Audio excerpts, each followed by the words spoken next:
Good morning, everyone. I'll call this meeting of the Planning and Economic Development Committee for Tuesday, December 6, 2022 to order. We will start with roll call. Now, roll call is done differently. They'll open the screen and you need to say yes on your mic if you're here.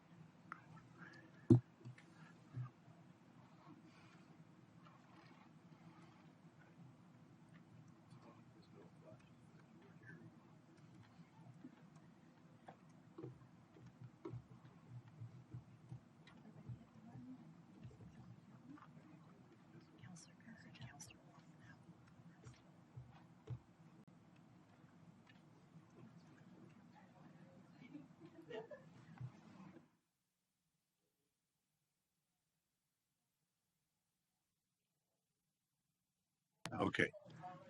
Yeah, no, you have to, it lights up and everything is electronic now. So, okay, we know Councillor Kerr and Councillor Watton are here. Okay, so the record will show that. Are there any declarations of interest? Seeing none. Our first item, number 3, is election of Planning and Economic Development Committee Chair. Chair Henry? I would move Councillor Pickles as the Vice Chair. Move Councillor Pickles. Second, Councillor Kerr. Any others? Any others? Then I have a motion to have nominations close. Councillor Kerr seconded. Councillor Shedd. And all in favor? Opposed? I assume you'll take on that responsibility, Councillor Pickles?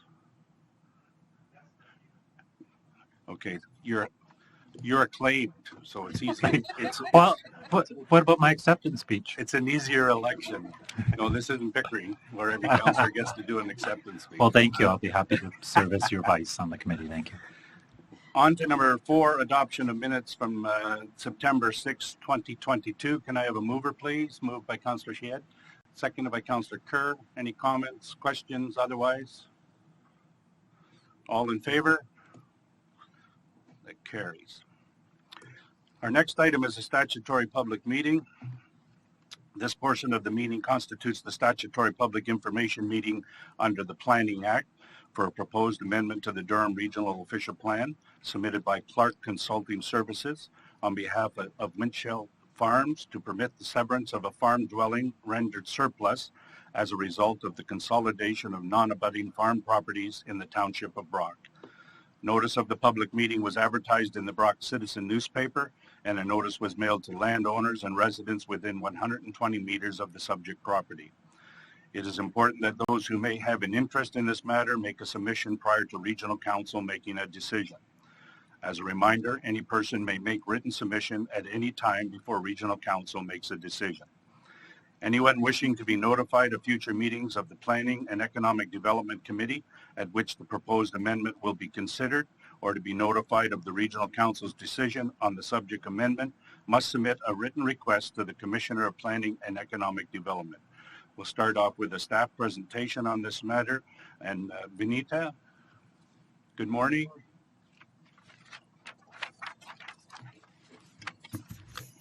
Good morning. Thank you, Mr. Chair. Ladies and gentlemen, Clark Consulting Services has submitted an application to amend the Durham Regional Official Plan to permit the severance of a farm dwelling rendered surplus as a result of consolidation of non-abutting farms. If I could draw your attention to map number 1 on the screen, the subject farm property of approximately 40 hectares in size, or 100 acres, is located at the northwest corner of Regional Road 15 and Thorside Road, east of the Beaverton urban area and in the township of Brock. On the farm, at the southern portion of the property is an existing dwelling, a garage, and outbuildings proposed to be removed. At the northwest corner of the property is a woodlot, and at the southeast westerly property line is the Whites Creek tributary. The land uses surround the farm include rural residences, agricultural lands, wooded areas, and also the Whites Creek tributary to the south. As indicated, the proposed amendment is to sever a rural residential lot with an existing dwelling of approximately 4.9 hectares or 1.8 2 acres from the agricultural property. The applicant has submitted a concurrent zoning application with the Township of Brock to rezone the agricultural farm to prohibit any further severance and the development of any new dwellings. To support the application, the applicant has submitted a planning rationale agricultural assessment report and environmental site screening questionnaire. We will be reviewing those reports as we further consider the application. Map 2, please. If I could draw your attention to map 2, shows the subject farm property and the other lands that are owned by Wershow Farms. The planning justification report indicates that the existing dwelling on the subject farm is not required by farm employee and it's rented out to tenants. In terms of the regional and provincial policy context, we will be reviewing the application for conformity to the Durham Regional Official Plan, the Greenbelt Plan, and the provincial policy statement, which permits the creation of a lot subject to specific criteria.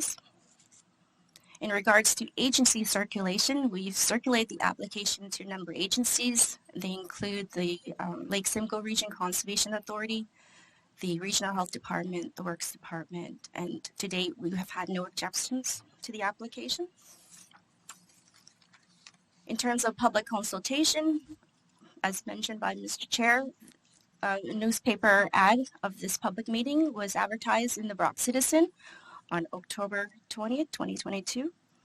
And the notice of public meeting has been mailed to landowners who are within 120 meters of the farm.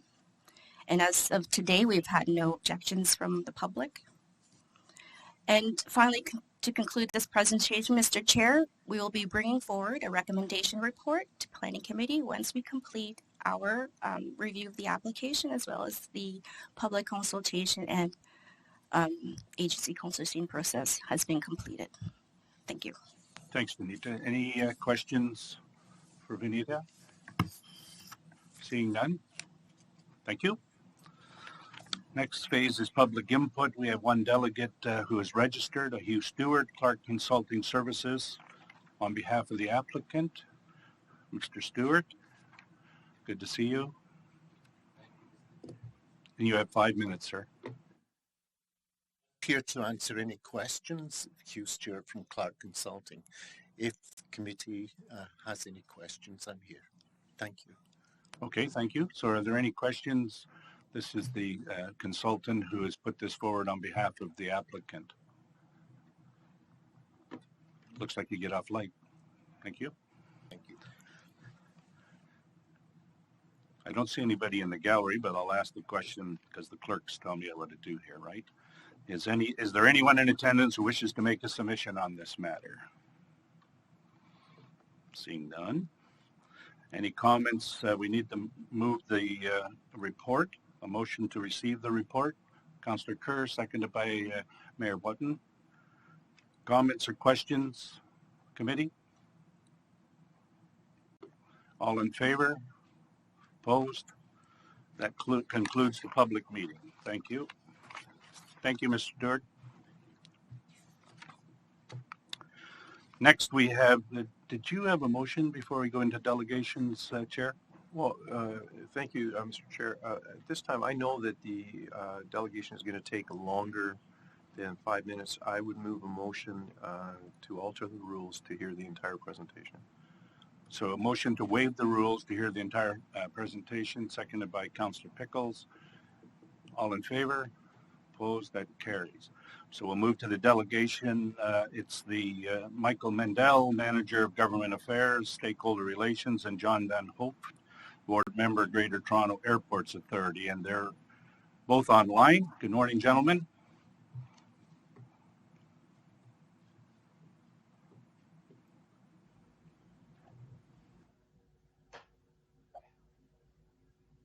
Go ahead whenever you're ready there.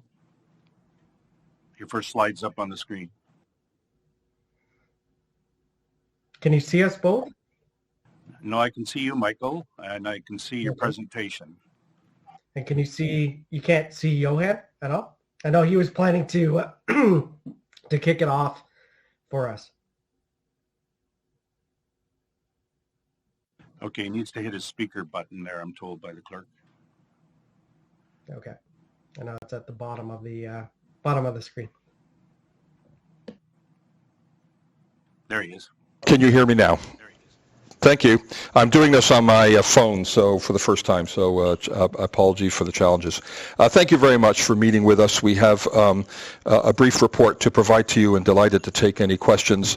By way of background for those who may not know, I am the Durham nominee on the board. I have been on the board for a few years. I am chair of the audit committee. As chair of the audit committee, we have oversight of a number of important matters. Obviously, the financial and reporting, because we're a public company, and all of our records and financials are posted publicly on the Ontario Securities Commission. But we also look after the business plan, the liquidity, the financing, the enterprise risk management, cyber risk, and as well as rates and charges. And so what you are going to see is, in essence, this is what we anticipated. We didn't anticipate it quite as much. We've had a bungee jump. We had a bungee jump in 2020 where we went from 150,000 passengers a day to 3, and we were losing $2 million a day in cash. We indeed lost about $870 million over the COVID period, but we had the second half of the bungee jump this summer, and of course those challenges were in the press quite a lot. We have overcome many of them, and you will see in the first half of the presentation that I do what we have done to come back from this, but then Michael in the second half is going to give you some very specific things that we are doing to get us back to excellent service. Second page, please. What we are looking at is we are going to be about 36 million passengers this year, but the first half of the year was impacted by COVID and travel restrictions. We expect to be 45 next year. That still makes us the largest cargo airport and the second largest economic zone. We have over 250,000 people who work directly or indirectly in the airport area, and that's the largest zone obviously is downtown Toronto. This next slide, please. Building the airport of the future. What we are now seeing is the reemergence of the travel. The United States is now back at 95% of 2019. We are sitting at about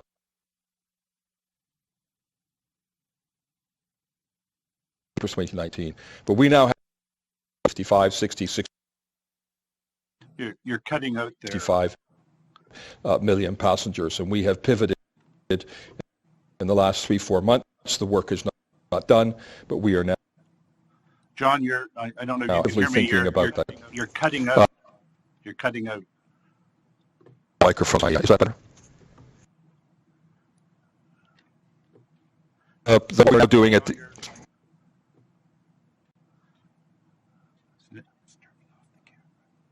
What I can do, I have the mic. Yeah, sometimes if you turn off the camera, it might help. If you turn off your camera, and you should still be able to speak to us.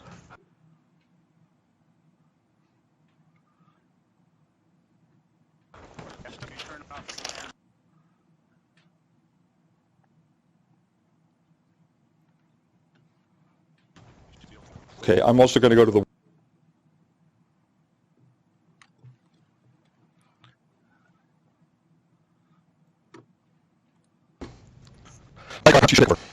No, you're still cutting out.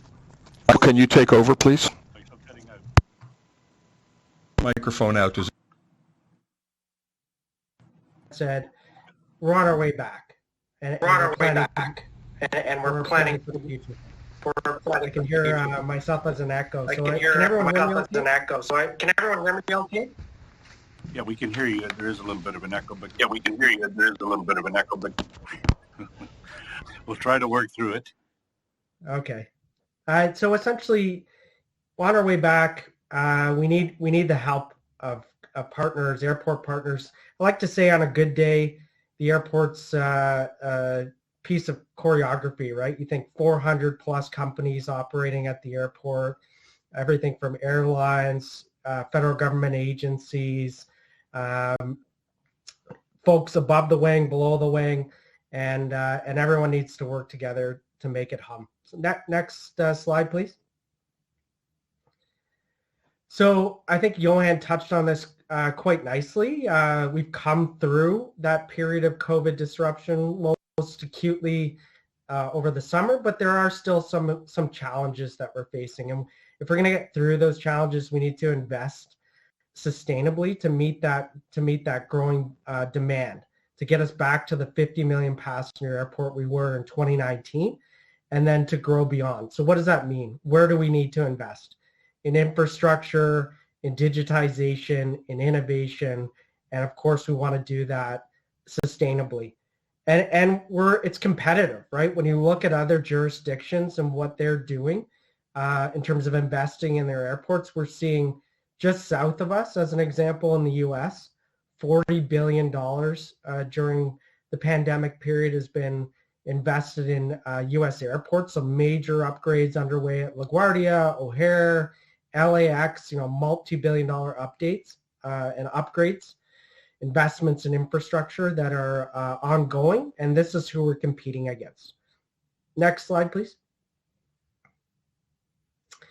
Here, if we dig a little deeper into the numbers, you can see, like we said, passenger traffic is rebounding. So these are our Q3 numbers. So 11.2 million passengers in Q3, and that's an increase of 135% year over year versus Q3 2021. But we're still below, quite frankly, we're still below 2019 levels. And in 2019 Q3, we saw 14.2.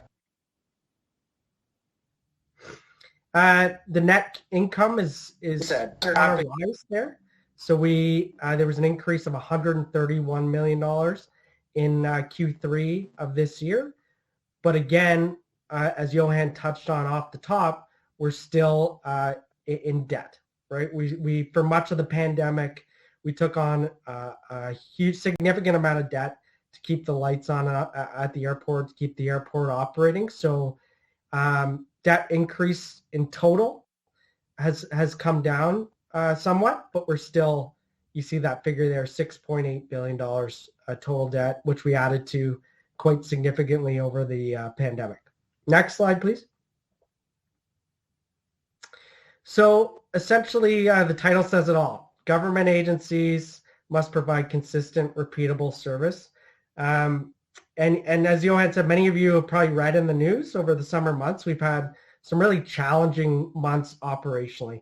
Passenger traffic rebounded exponentially. The lights have come back on, so to speak. So the good news is, with some encouragement, many of our partners in the aviation sector have stepped up to address delays. So federal government agencies, CATSA, CBSA, NAV Canada have hired more staff.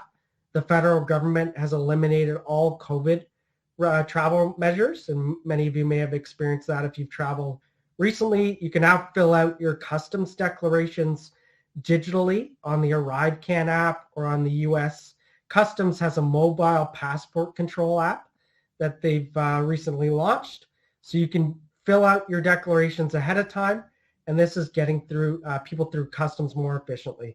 The bottom line is that we need the federal government agencies and our airport partners to provide more consistent, repeatable service that gets passengers through the airport in internationally competitive times. Next slide, please. To that end, the GTA is investing, and we have invested in innovating and expediting travel. $4 million invested in new e-gates and kiosks. We've launched the YYZ Express in November. You can now pre-book your time through security. So you show up and it's almost like an appointment. You have a window of time. You can move through security. So we're finding that's tremendously helpful. And we have a live wait time dashboard that should allow passengers to further plan ahead. It's about adding more real-time transparency and predictability to the passenger journey. Next slide, please. So as Toronto Pearson gets back to the 50 million passenger airport we were in 2019 and grows beyond, the GTAA, I think it's fair to say, is seized with creating operational and financial stability. I think Johan would be the first person to tell you that. I've mentioned some of the passenger flow challenges we're tackling, and we're not immune to labor shortages faced by many industries. There are good airport jobs available right now for Durham residents, as an example. The challenge is that many of those airport jobs require security clearance, so we're working with the federal government, with the provincial government to pilot a program that speeds up security clearance and creates a ready pool of airport workers. In the immediate term, of course, we're focused on the holiday travel season, promoting the new digital tools that I mentioned to aid in passenger flow. And longer term, we need the government and airport partners to step up and sustain and create greater efficiencies in the system. So as an example, they need to resume Nexus enrollments in Canada and clear the backlog of applications. We can launch a true trusted traveler program akin to TSA PreCheck. We could digitize and expedite the international and visitor visa processing, which currently takes place on site at the airport and could take up to 5 hours per individual. And perhaps most importantly, we're asking the federal government to flow back and reinvest airport rent in transformational airport infrastructure to support those things that I've talked about: passenger flow, baggage, and smart digital solutions. So next slide, please. And this is the final slide. I think if we can achieve these things and create efficiencies and the airport continues to grow, there's joint economic development opportunity for GTAA and Durham region. Johan continues to be a very effective and eloquent voice for the region at our board table. We've spoken very recently with Chair Henry and regional staff about advancing more direct transit connections to the east. I mentioned there's good airport jobs available right now for Durham residents, so let's work together to get the news out about those jobs, about airport job fairs, and we're creating an airport-wide job, the first ever airport-wide job portal, so we can work together to get the news out about that as it comes to life. There's an obvious point of synergy between Pearson and the region when it comes to promoting the Ontario aerospace industry and the aerospace industry in Durham region. So let's do more of that together. And I know our air services team at Pearson are open to talking to the region and regional staff about direct market access that Pearson affords Durham region's thriving businesses, agribusiness, life sciences, advanced manufacturing sectors as an example, and how can we improve this access. So we have a really strong working relationship with the region. Chair Henry, Mark Sheriff as examples. I know many councillors on committee are just a phone call away. So really appreciate that strong working relationship. So I'll leave it there, and Johan and I would be happy to take your questions. So are there any questions? So under the new system, you hit the request to speak, and your name will go into the queue so that we can get people in the order that they want to speak. Am I correct, Madam Clerk? Right on. See, I almost know what I'm doing. Okay. Councillor Kerr.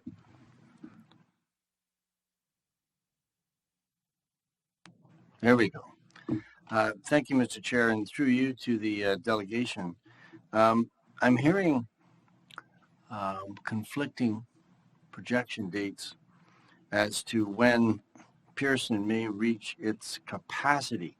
And I'm wondering, based on what you have presented today and post-pandemic and how you see things recovering and progressing into the future, what would you project to be the at or near capacity date for Pearson Airport, please?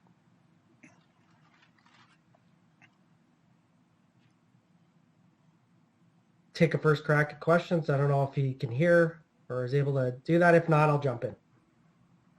You're live now. Okay, Michael, we can hear you. We heard you a minute ago. I don't know if Johan, Sure. was he trying No to problem. get in? We heard you a minute ago. I don't know if Johan. Oh, There's Yo. I can see Johan there. yeah, I why think don't he's we, still, I think we're still having trouble hearing him. I don't know Hold on, what the tech- issue there tech is. issues. So go ahead, Michael. Yeah, in terms of capacity, we go to the market to to raise funds from time to time, so we can't go out with forward-looking financial information. We produce quarterly results. We did have a master plan that we published in 2018 that talked about reaching 85 million passengers by the year 2037. But I think it's safe to say, and I said it in the presentation, I think Johan would tell you the same thing, our focus right now is on operational financial sustainability in the present moment. And I think many airports, Pearson included, regional airports, are focused on the same thing, and they're revising their forecasts and what their expectations in terms of capacity. So we're in the same boat. I don't have a firm number for you today. Okay. The second part to that question would be that would all aspects of the airport reach capacity at the same time, or do you project some sectors may reach that sooner than others, and if so, which sectors? Yeah, no, that's an excellent question. And again, I can't look, 20, 25 years into the future with great accuracy. I think if COVID taught me anything, I'd be lying if I told you 25 years from now I know exactly what the airport and the aviation sector will look like.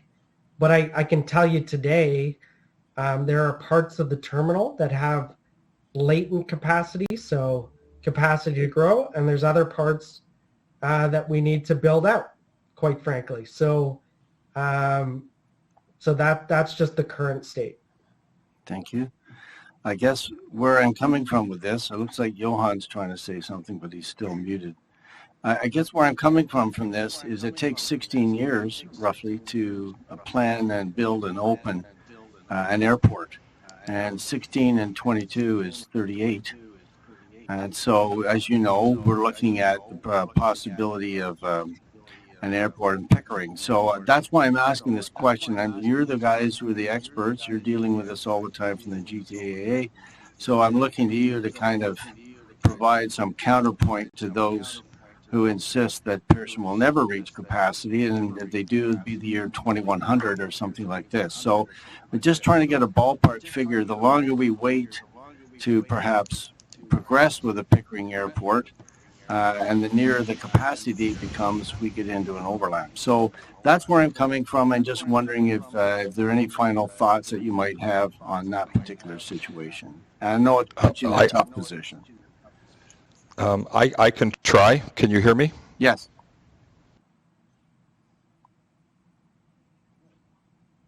Can't now. The answer is, can you hear me now? Yes. Thank you. Apologies for this. I don't know what the issue is. I couldn't get on my computer this morning, and so I'm using a cell phone. The answer is that we know what our capacity is now, and we know we can fix it. So it's about 50 to 55 million to the terminal, 65 million on the air side, as it is constructed today, and 90 million on the runways. And so there are some things, and so we are looking at getting to 65 million in the next 10 years by fixing the constraints, such as Terminal 3, the roadways going into Terminal 3. We don't have the best interconnection in Terminal 3, so that means passengers dwell longer. And so we are actively looking at how do we get to 65. Beyond that, we are looking at there are a number of options. One is to build out one is to build out the airport further. We think that's quite inexpensive. We don't have quotes. The other thing is to realize that for the moment the GTA is kind of stuck in a time warp, in the sense that the airport lands at Brock Road there are owned by the federal government, and it is the federal government's decision. And if we don't think this government has taken a view and is ready yet to make a decision on that, but there's no question that Pearson will have a capacity issue, and will struggle to make those capacity things when we hit 2040 and on. So we are doing that work now. We have literally, that's what I tried to say at the beginning when my thing fell out.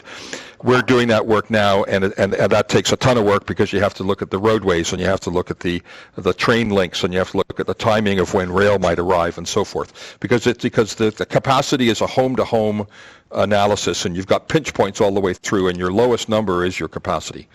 To Michael's point, we don't know we know what our capacity is now. We know what we can fix in the next 10 years. Beyond that, we're racing to do that work. But there is a limit. Okay, I'm not sure I can proceed further with that line of questioning. I think I've had the answer I'm looking for, so thanks, Mr. Chair. Councillor Pickles? Thank you, and thank you for your presentation. I imagine labor shortage is still an issue, as it is with most businesses at the airport. I did see on the slide you had suggested where there might be some coordination with the region. You had job fairs.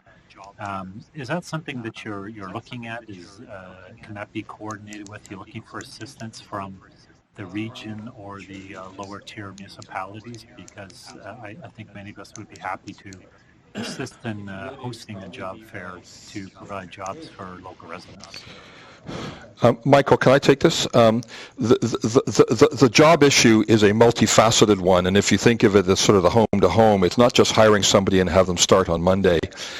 You have to train them depending on the job, and then if they're behind the fence in the sense that they need security clearance, the security clearance at the federal government has been very slow.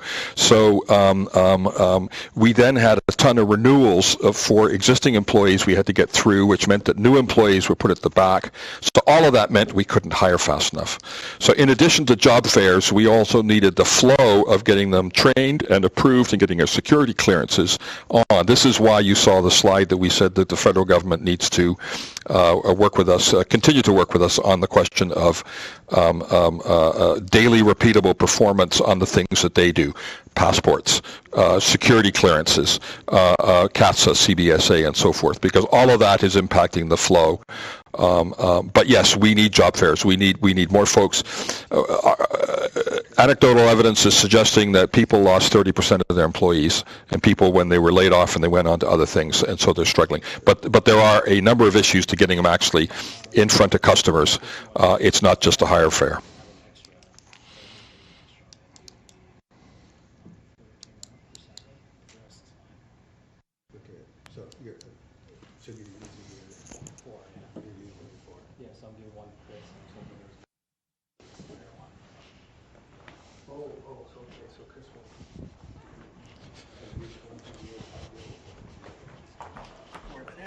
Thank you.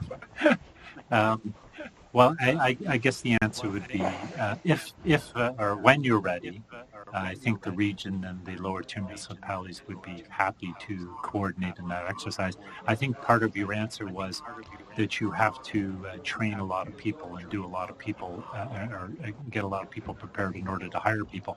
Maybe there's job opportunities in that in itself, but I'll leave that to you to follow up with our staff, and just from the city of Pickering, I'm assuming the other lower tier municipalities would be happy to help and assist in any way we can. Thank you.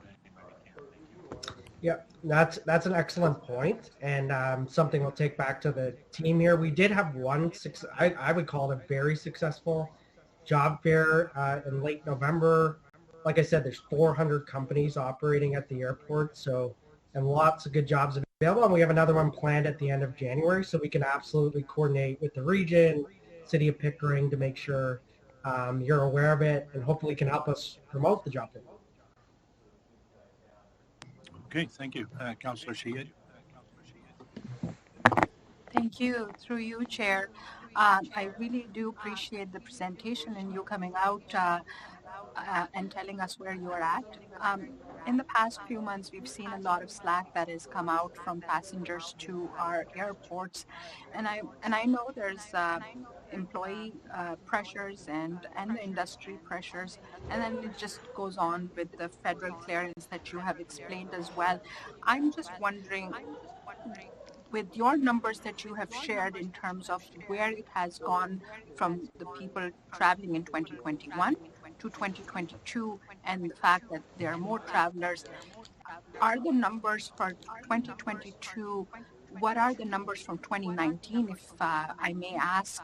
Are they the same from 2019 to 2022 of number of passengers using the airports? No, they're not. I can answer that. The passenger flow was 50.3 million. That's enplaned and deplaned. So, and then this year we expect to be about 37 million. So we are operating at about 75, 77% of 2019, and we still experienced challenges in the flow, getting people off the cars, through security, onto planes and so forth, and all of that was an employee issue that folks didn't get their employees back in time. I'll also tell you that I give management full credit on this. We actually cut. The airlines wanted to bring in 90 planes an hour, like 45 in, 45 out, and we didn't think that they could cope with that, so we cut that back to 72. And even at 72 an hour, we still got in the press with all these backlogs and baggage problems. So it absolutely was an employee issue across all of our participating counterparties, such as airlines and Timmy's and the duty free, and all of those are counterparties, and all of them have to perform on a repeatable, every minute-to-minute basis, and we didn't. So this is why 2023, we are laser focused on repeatable, excellent performance every minute, every hour. It's not about building Taj Mahals, it's about getting this back to being an excellent airport at 40, 45, and 50. And so that's our focus. And we have about 40 or 50 tactics to do that. Thank you. Certainly, through you, Chair, absolutely. I mean, people like customer service, they prefer that before the building that they are in, that they're going to be there for just a little bit. Furthermore, Chair, I do have another question. Has there been a comparative analysis with other airports within North America of where we are, or are they having the same troubles as we are? The answer is yes. The answer is yes. There is comparative analysis. ACI, Airports Council International, does that. IATA does that. And so we have, and in fact, we now have metrics of, we can tell you which airlines are departing late. We can tell you how many minutes they're departing late, and we're having adult conversations with their executives.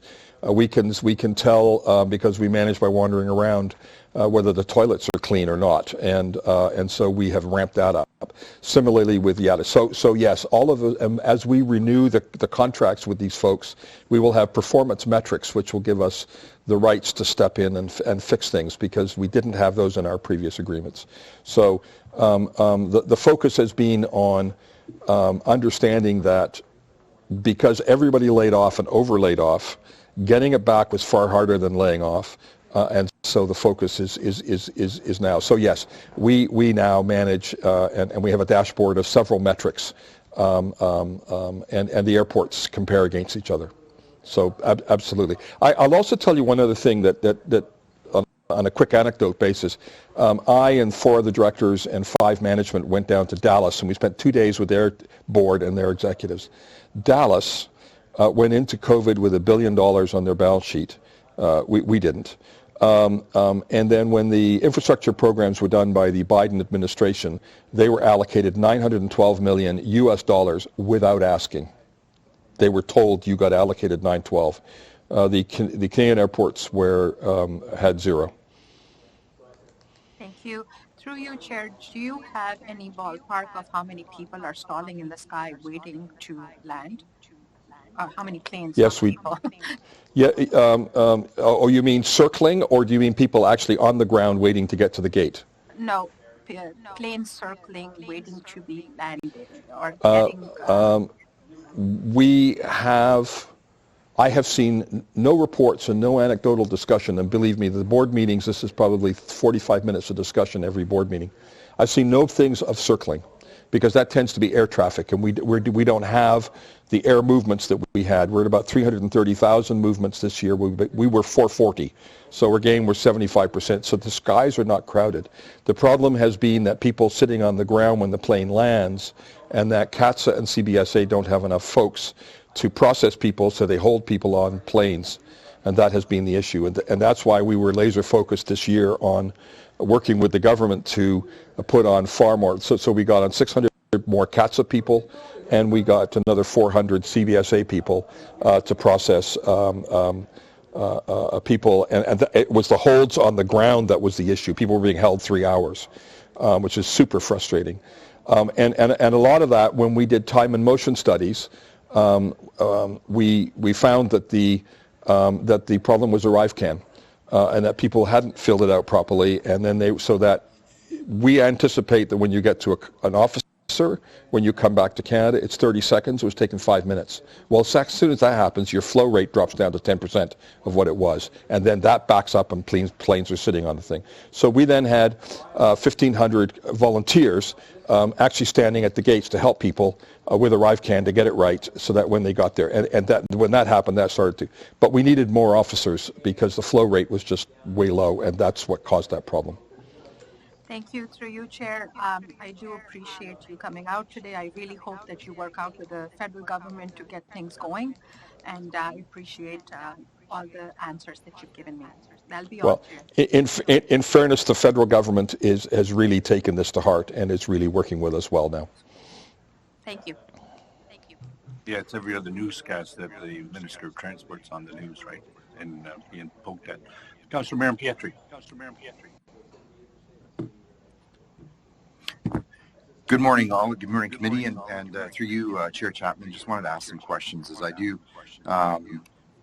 find this very timely to discussion, especially considering some of the news that we're receiving over the last year or so regarding the restoration of manufacturing and warehousing in Canada, specific to the GTA. So just wanted to ask, in that respect, in that tone, one of the points in, I guess, your mission towards the end of your presentation was to direct timely market access for markets such as ours. Just wondering if you could expand on that. I know likely at a high level you may have, but I'd like to know a little more about how Durham products or Durham companies can benefit from that strategy. Councillor, thank you for that question. It's actually that's become massively strategically important because what we realized is that being subject to aviation revenues, we needed to diversify onto non-aero revenues, which is cargo, and that's what you're speaking to. And so we at the board have initiated a massive cargo study, and a cargo. When you're an airport, you tend to think of cargo as planes flying in and unloading, but that's not what it is. It's home to home. It's from the shipper to the customer, and so you need to have all of your time and motion studies and your cycle time studies. So, you have to look at, well, what is the, if you're going to land in Toronto and then you're stuck on Derry Road for 2 hours, does that work? Or should it be in Hamilton, or should it be somewhere else? And so we have a massive cargo study. Dallas is actually helping us with that, as well as some of the cargo companies, because you can't just see this as an airport landing. You have to see this as a home-to-home business with all of the cycle times going on. So that's not a simple task. You need to know what your capacity is in trucks, your capacity in, it depends on the ability of customs to process things quickly. But I can tell you that has been a massive focus at the board, and so what do we do for the next 20, 25 years? And of course this comes into, well, do we need more runways elsewhere? Not determined, but that is, we have to get it right, because the degree of congestion around Pearson is not a help to cargo at Pearson alone. So, but Pearson's cargo has picked up, and my final comment is that this is one of the reasons that we at the board, together with Chair Henry, established a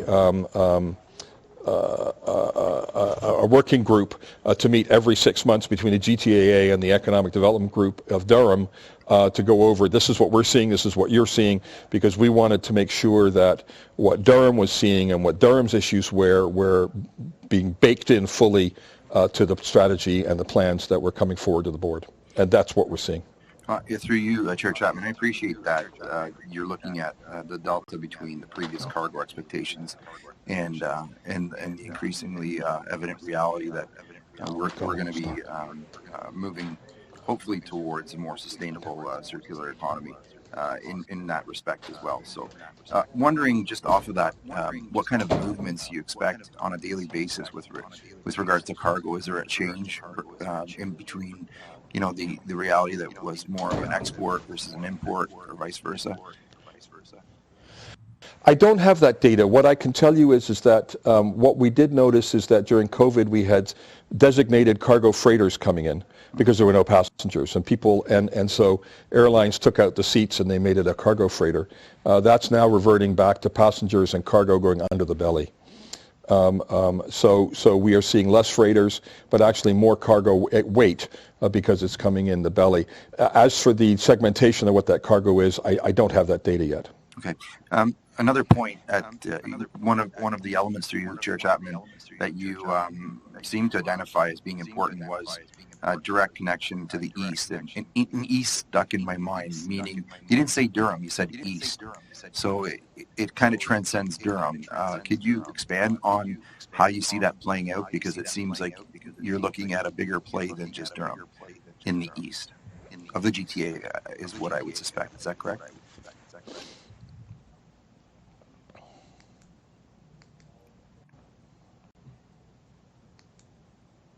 Talked about, and we continue to talk about a regional transportation center at Pearson. So, and in that concept, thinking about how that concept comes to life, is there's many regional planned and existing regional transit lines that could connect into a regional hub at Pearson. The one that's furthest along is, quite frankly, is the Eglinton Crosstown connection. But as we look further east, we've talked for many years about potential a better connection for the 407 into Pearson. I know there's some talk about GO access, right? So we're talking about bending the Kitchener GO corridor, but could that extend east? Is there high frequency rail, high speed rail that we could be looking at together and advocating for together? So I think, in my experience, when you go to government and you're able to talk about how these transit lines would better service many communities in the east, so Durham region, absolutely, many communities in the east, you're better off in being successful in that advocacy. But open to hearing your thoughts as well. That's much appreciated. Through you, Chair Chapman, I would just put my thoughts and I guess considerations in support of the committee and the department, because I do believe they're advancing our considerations, especially in respect to the need for timely direct access from the east, particularly Durham region, not only for our products but also for people who are seeking some of the jobs that you're looking to provide in that fair. I guess the last comment, and it is a comment more than a question through you, Chair Chapman, just to support the comments or queries of my colleagues previous, is that the airport, Pearson in particular, is a gateway into not just the GTA, but our country, and I think it's one that's very important. So I just wanted to ensure that the understanding of our concern for the challenges in the labor force that you've incurred is remedied, and hopefully moving forward, things like the cleanliness of the airport, the appearance of the airport, the functionality of the airport is understood to be a huge marketing tool, not just for Pearson itself or Toronto or Mississauga, but for Durham region, as it is our international airport into the region of Durham. Thank you. Thank you. Councillor Kerr again.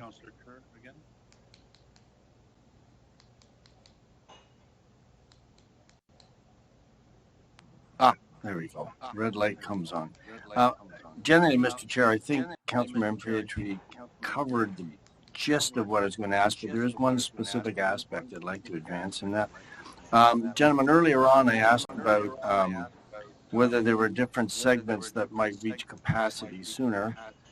And we have seen a groundswell shift in retail at least in North America, with respect to on-time deliveries, if I may mention the word Amazon, the type of, have you seen that exemplified or manifested in the level of cargo that you're seeing? And is that a projection for the future? Is that going to push the envelope in the cargo freight sector more so than passenger? And will your study you're advancing in this area capture that? And when will that study come back? Kind of a multi-phase question there, but I think you get the gist of what I'm asking. Councillor, I can take that question. The first question is that you are exactly right when to ask the question, what are the components of what is the capacity? Because the lowest capacity pinch point in anywhere in the thing, if it's the curbs on the street, that's your capacity. If it's how many people you can get through CATSA in an hour, that's your capacity. So even though our runway capacity is 90 to 95 million, if we can't process people in any kind of satisfactory way, it's not. So we know where the pinch points. The pinch points right now are the terminals, and we can fix that up to about 60, 65, and then beyond that, we're studying how we might best do that. As to cargo, the question of cargo is where does cargo want to finally end up? And if you're landing in Toronto and it's a 5-hour drive out to Durham because the roads are bad, people are going to want something closer. And so similarly, cargo companies, Cargojet lands in Hamilton, not us, for exactly that reason. So yes, we're seeing a growth in cargo. We're now seeing a massive growth in belly cargo, which we actually don't document. It's just stuff that gets taken out and put on the conveyor belt into the baggage system. Freighters, we do document that. So unfortunately, the metrics and the data between between what cargo comes on freighters and what cargo comes under the belly is not very good. The study as to how are we best going to meet the cargo needs of Toronto for the next 20, 25 years is ongoing. It's a massive pressure on our part because it speaks to, well, what do we build at Pearson and what do we need to build elsewhere? And we expect that by about the summer to fall of next year. And but that's taking place with truckers and freight forwarders and CBSA and the Customs and Border folks. So there's a lot of input to that. It's not just what can we land at Pearson. Okay. But I would think it's next fall. Thank you. I'll look forward to that. Thank you, Mr. Chair. Were you looking to? You need to hit the request to speak button because it all goes into the system now. It's where the mic button is, and it's on the left-hand side of it where it says request, and on the right-hand side is speak. Okay, go ahead, Councillor Wu. Thank you, Chair Chapman, and thank you, Michael and Johan. I'm the new kid on the block, new councillor. Your presentation starts off, the heading is Toronto Pearson, Building the Airport of the Future. Now, can I ask, what about the GTAA, Building the Airport of the Future here in Durham? What kind of support, assistance, advocacy can the GTAA provide? And I think I heard it was mentioned new runways elsewhere. Where is that new runway elsewhere? And I heard Councillor Kerr mention about, and like I say, being relatively new on council, 16 years to build an airport. So would the starting point be about now to start that planning? And if I could say an airport in Durham, this particular piece of property that I think has been on the books by the federal government since 1972. Yeah, we've had that question already, Councillor Wu, basically, about Pickering, but you weren't here, so we'll let the presenters maybe answer the question again for Councillor Wu. Yeah, okay. Sure, I'll be happy to take that. Let me first. There were 4 or 5 questions, but I think there's essentially 2 which I'll try to answer. The first one was, what is the airport of the future? The airport of the future is biometrics. The airport of the future is that your boarding pass and your eyes become your boarding pass, so that you don't have to hand it. You don't have to put your boarding pass. You don't have to show it here, show it there, fumble to get ID to get on a plane, etc. So far less touch, far more biometrics, far more technology to speed you through. And so we are actively doing that. We expect to have that in a couple of years. In Europe, for example, you don't show your ID. You just put your passport down, the gate opens, and you walk on the plane, and 3 or 4 people are doing it simultaneously. So they load planes in 20 minutes, not 45 like we do. So that's the kind of thing when we say the airport of the future. Others are doing it now, and we're behind. And we're behind because of regulatory processes. For example, I don't know if you know that the Customs Act means that when you enter the country, you have to present yourself to an officer. That's in the legislation. That's why you have to hand your form twice to somebody.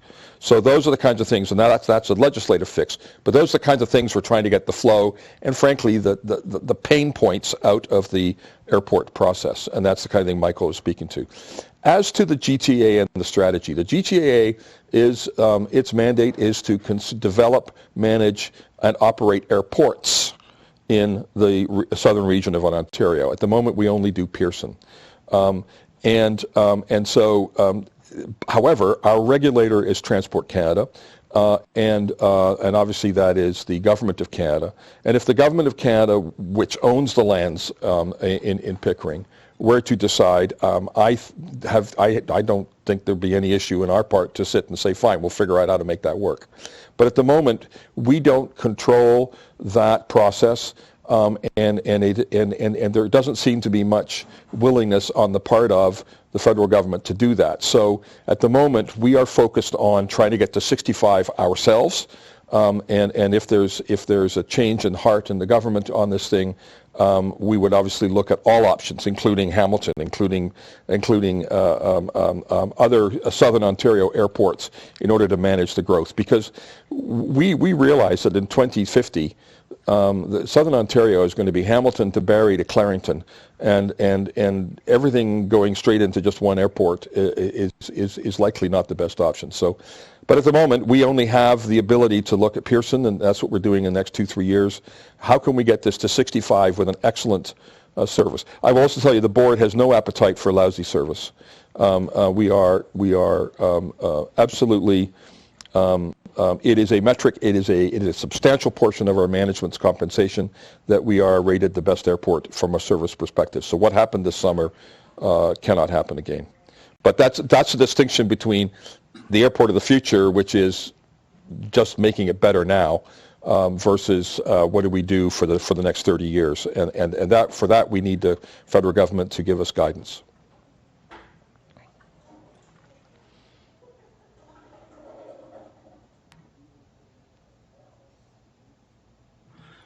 All right, it looks like that's the end of the questions, gentlemen. Thank you very much for giving us some time this morning and answering the questions, and good luck moving forward. I hope you got everything sorted out by when I fly out in March, okay? Thank you. We're working hard on it. I will say it's getting much better. The metrics are really climbing. Great. Thank you very much. Okay. Thank you. Okay, we will now move on to 7.1, which is presentations. Our Commissioner, Brian Bridgman, and his staff are going to give us some updates on our orientation on what they actually do.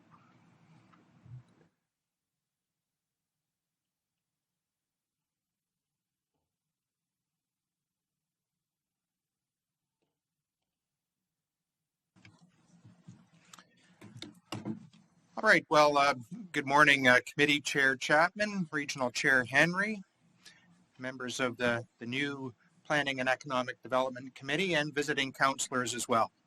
Good morning. On behalf of all staff of the Planning and Economic Development Department, it's my pleasure to welcome you to the Economic Development and Planning Committee, and it's our pleasure to provide you with a brief orientation of the department and the work we do as we start this new term of council. Next slide, please. There will be some similarities to the presentation that we provided to council during the orientation on November the 23rd, but there will also be some differences, especially in relation to Bill 23, which received royal assent last week. As you will see from this slide, I'm going to provide some introductory remarks. Then I'm going to pass it over to Director of Planning, Gary Mueller, to give an overview of the Planning Division. Then Gary will pass it over to Lorraine Hunig, who's the Director of the Rapid Transit and Transit-Oriented Development Office, to talk about her work. And then Lorraine will pass it over to Simon Gill, our Director of Economic Development and Tourism, and he'll be providing an overview. At the end of Simon's component of the presentation, then we'll pause for some questions, and then you'll see from the agenda that Simon will then roll in again to a fuller presentation on the new Economic Development Strategy and Action Plan. I'm thinking that this part of the presentation with Gary, Lorraine, Simon, and I will be pretty close to 30 minutes. I should also say at the outset that we would be more than happy to provide you with a one-on-one orientation of the department. So if any member of committee would like to come and see us, and we can talk in more detail about anything we do or any particular aspect that's going on in your municipality, we'd be happy to do that. Please just give me a call and we will set that up. Next slide, please. Okay, so this is a high-level look at our organizational chart. As you will see, the Planning and Economic Development Department has two main divisions, the Planning Division, the Economic Development and Tourism Division, with a staff complement of about 65 dedicated professionals who care about making Durham Region the best place to live, work, play, grow a business, raise a family, and enjoy a quality of life that is second to none. So ultimately, we are all striving for the same thing, to have safe, prosperous, vibrant, livable communities where the natural environment and the agricultural areas are protected and preserved for future generations. As professionals, as a group of professionals, we're committed to providing you with our very best professional opinions and advice to enable you as elected officials to make informed decisions on the various matters that are going to come before you. We hope you will become champions of the Planning and Economic Development Program, and I hope you will accept our advice and recommendations in the months ahead. But we know that may not always be the case, and if it's not, you can be 100% confident that we will carry out whatever decision you make in the most professional manner. All right, back to the chart then. Within the Planning Division, there are three functional areas: plan and implementation with the manager Lino Trombino. There's the policy, planning, and special studies section with the manager Colleen Goodchild, and the transportation planning section that is led by Greg Pereira. Over on economic development and tourism, and again, both Gary and Simon will be getting into this a little bit more, but four functional areas: business development led by Dan Ruby, agri-food and rural economic development led by Stacy Jibb, marketing led by Jackie Sievers, and finally tourism by Brandon Pickard. Now, I do want to particularly point out that supporting the divisions in the department are our admin services team, and that is led, the manager of admin services is Cheryl Baldy-Jagpat, and she definitely keeps us organized and online and makes sure bills get paid and things like that. And also the Geographic Information System and Visualization section, which is led by Heidi Ng, who some of you may have met on the bus on November the 22nd. She gave an overview of the business count work that she leads on an annual basis. So Heidi's team gathers, organizes, analyzes a tremendous amount of planning-related data, and also helps bring our work to life. So it's great work that's being done there. And then also part of the department you'll see on the far left of the screen is the Rapid Transit Implementation and Transit-Oriented Development Office, led by Lorraine Hunink, who you're going to hear from. And for many years, I should point out, way in the bottom right corner, we have been home to the broadband file, we, the Planning and Economic Development Department. And notably, major strides were made in the last term of council on the broadband file as council launched a new municipal services corporation called Durham OneNet. And Paul Frizzato, who is sitting here, is the acting president of Durham OneNet. And you won't be hearing from Paul today because Paul's updates will be made through the Committee of the Whole. But again, great strides have been made recently in bringing fast, reliable broadband service to some of the underserved areas of the region. And finally, I would be remiss if I did not give a special shout out to my admin assistant, Debbie Bordeaux, who's not here. She's upstairs, but she is a critical part of the team and certainly keeps me on track and very organized. And so if you're ever looking for me, invariably you'll find Debbie, and she's just fantastic and will help out in any way that we can. Next slide, please. Top of mind right now for us is Bill 23, and what this map is showing is the 7 upper tier municipalities that are affected by Bill 23 in terms of falling within this definition of upper tier municipalities without planning responsibilities. And those 7 upper tiers are Halton, Peel, York, Durham, Niagara Region, Waterloo Region, and the County of Simcoe. So in the next couple of minutes, I'm just going to touch on what Bill 23 means in relation to land use planning at the upper tier level. So first of all, I want to be clear that Bill 23 does not mean the elimination of the entire upper tier planning function. It means that regional council's role as an approval authority over lower tier planning applications is being removed, which, may be fine if quality outcomes can be achieved more efficiently. Nobody would argue with that.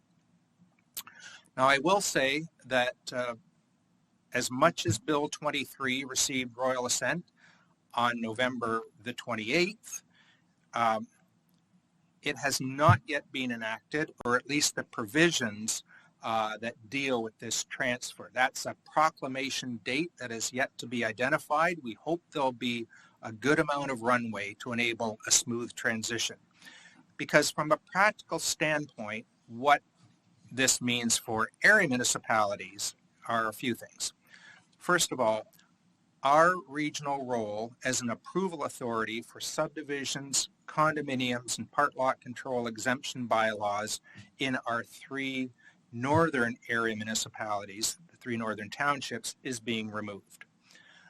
So that those responsibilities will, on the date of proclamation, fall to the lower tiers. And I would note too that for the 5 lakeshore municipalities, Peel, Ajax, Whitby, Oshawa, Clarington, those approval authorities have existed there for over 20 years. The region delegated that approval responsibility in the year 2000. Next, I would point out that the region's land division committee deals with consent approvals, severances, right-of-ways, and things like that across the entire region. And so again, on the proclamation date, that function will be pushed down to the area municipalities. And I can tell you too that under a service agreement, the region may be able to assist with the processing of these applications in the future.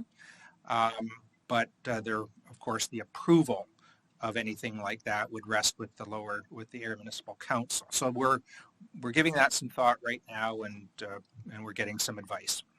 And finally, I would point out that at present, the regional council approves area municipal brand new official plans, and the region also is the approval authority for area municipal official plan amendments that have been deemed to be of regional significance. Now, upon proclamation, the approval of area municipal official plan amendments will now go to the province. I'm not sure if that will be any more efficient of itself, but we will see how that works out. As well, on the date of proclamation, whenever that may be, the regional official plan will automatically fall to be the jurisdiction of the lower tiers. And through area municipal official plan reviews, the relevant policies of the regional official plan will be subsumed into the area municipal official plans. And so while the region, in the fullness of time, won't have its own official plan, the regional role with respect to long-range planning and coordinated, integrated growth management planning will need to continue. So in other words, it's this integrated growth planning that informs the region's infrastructure planning, that in turn informs the sustainable financing strategies. So it's all linked together, and it really can't be uncoupled.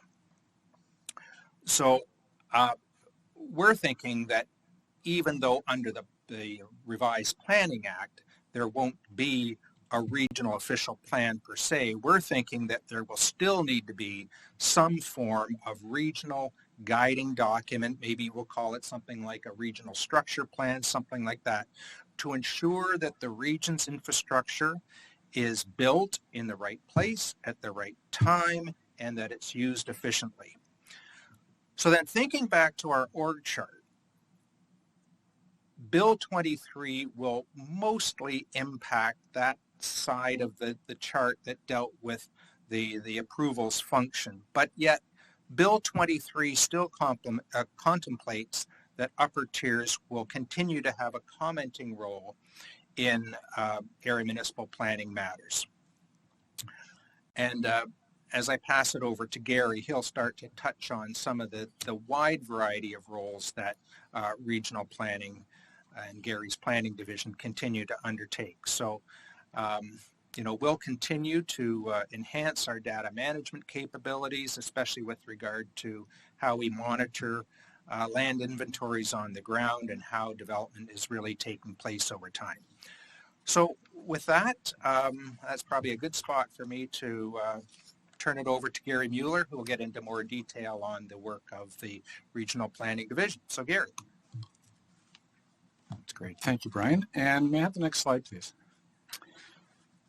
So thank you, Brian, and thank you, Regional Chair Henry and Chair Chapman, members of committee. My name is Gary Mueller, and I'm happy to take this opportunity to share some of the accomplishments of the Planning Division over the past term of Council and what we can expect over 2023 and looking forward.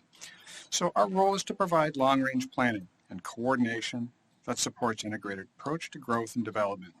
We deal with a lot of data to keep pulse on growth, coordinate with our internal departments, respond to development applications, inform regional infrastructure and service planning, and we participate in a range of special projects and development-related initiatives. So over the next few slides, I'll cover some of the accomplishments of the division, some of which are mentioned in the report in today's agenda package. So next slide, please. So over the last term of Council, as you know, a lot of work was undertaken on Envision Durham, and staff undertook background research, surveys, prepared discussion papers, and developed policy directions. A growth management study was completed to provide direction on how our cities and towns will grow across the region. So work was completed to knit together a regional natural heritage system and to map out the overall agricultural system. Planning staff also presented a regional official plan amendment for Council's approval so that planning for protected major transit station areas along the Lakeshore Go East line could go ahead, in recognition that GO stations will be focal points for transit-oriented walkable communities. And earlier this fall, a report was released identifying proposed settlement area boundary expansions, and this will feed into the new draft regional plan. So policies for the new plan will provide guidance that supports decision-making on infrastructure and services for Durham's 2051 future of 1.3 million residents and 460,000 jobs. A new plan will be before committee in 2023. So next slide, please. So over the past term, staff within the Planning Division prepared and shaped a number of important studies that inform infrastructure investment, how and where growth can be accommodated, and how it can be encouraged.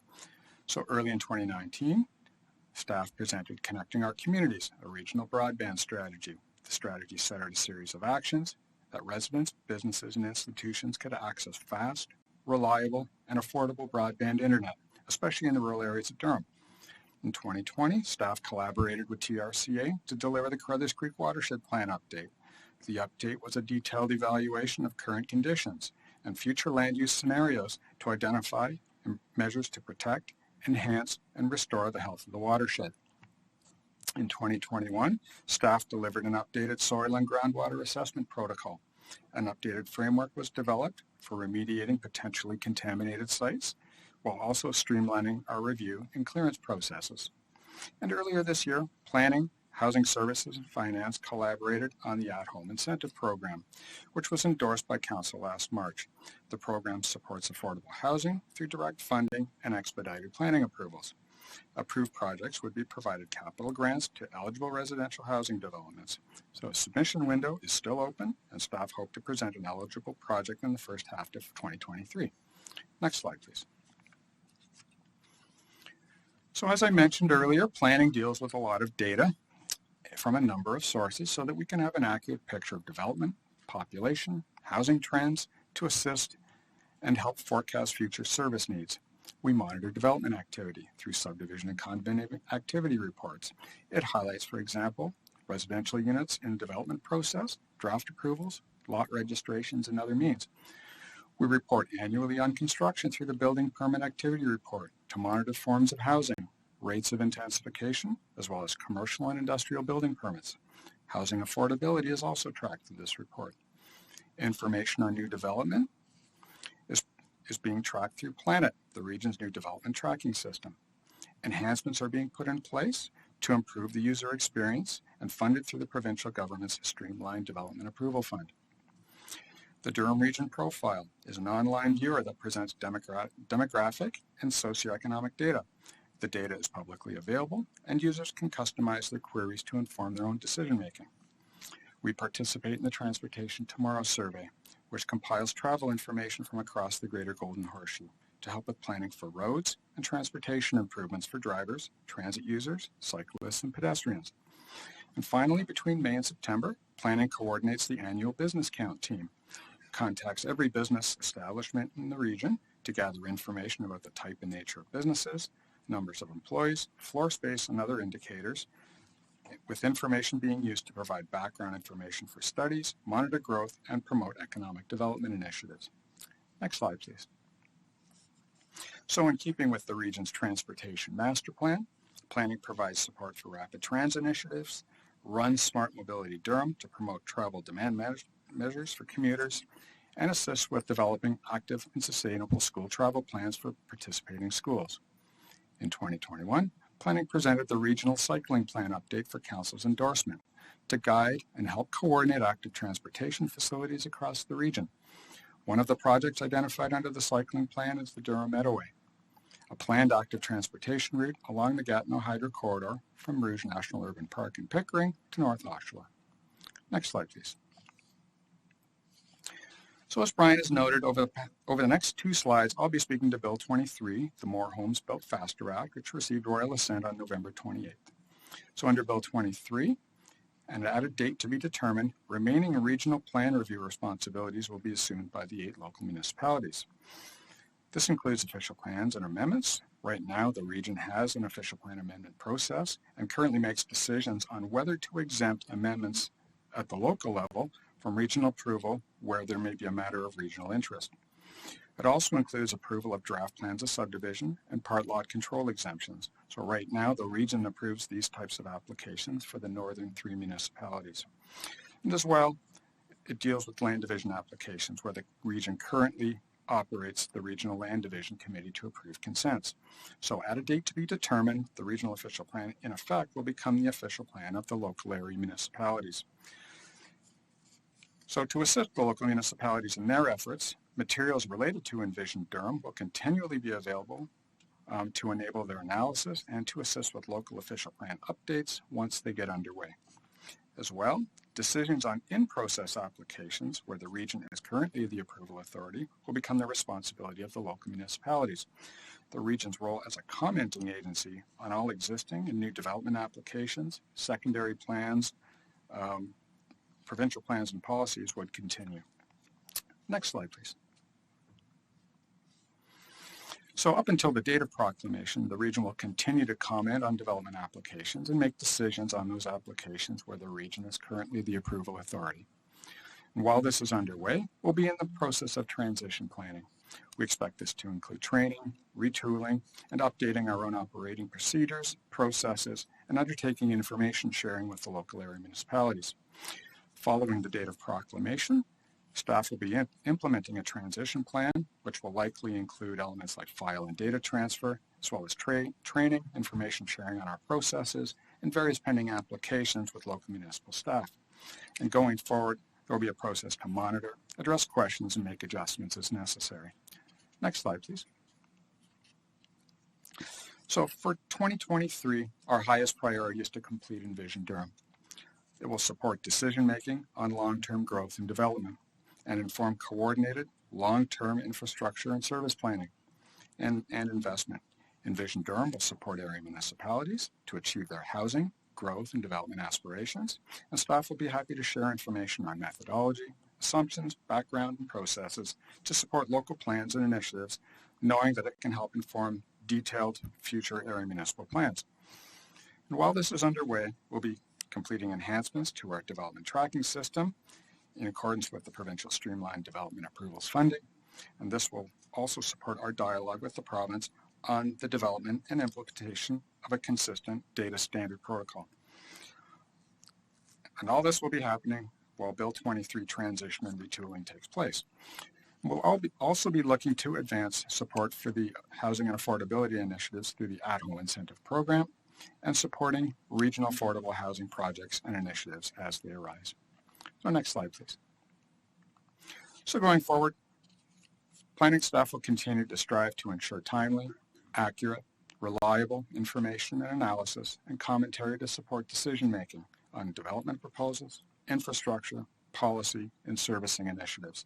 Staff will continue to lend their land use planning expertise and support key regional projects and initiatives, including affordable housing delivery. Staff will continue to optimize data collection, monitoring, and reporting on region-wide development trends and provide analysis to inform decision-making. And will provide timely review and coordinated responses to development applications to help area municipalities meet their legislated timelines. So in our capacity, we'll continue to foster support, outreach, coordination through partnerships with all affected parties as part of the development process. So now I'll turn it over to Lorraine Hunick, who will present the Transit-Oriented Development Office. Lorraine.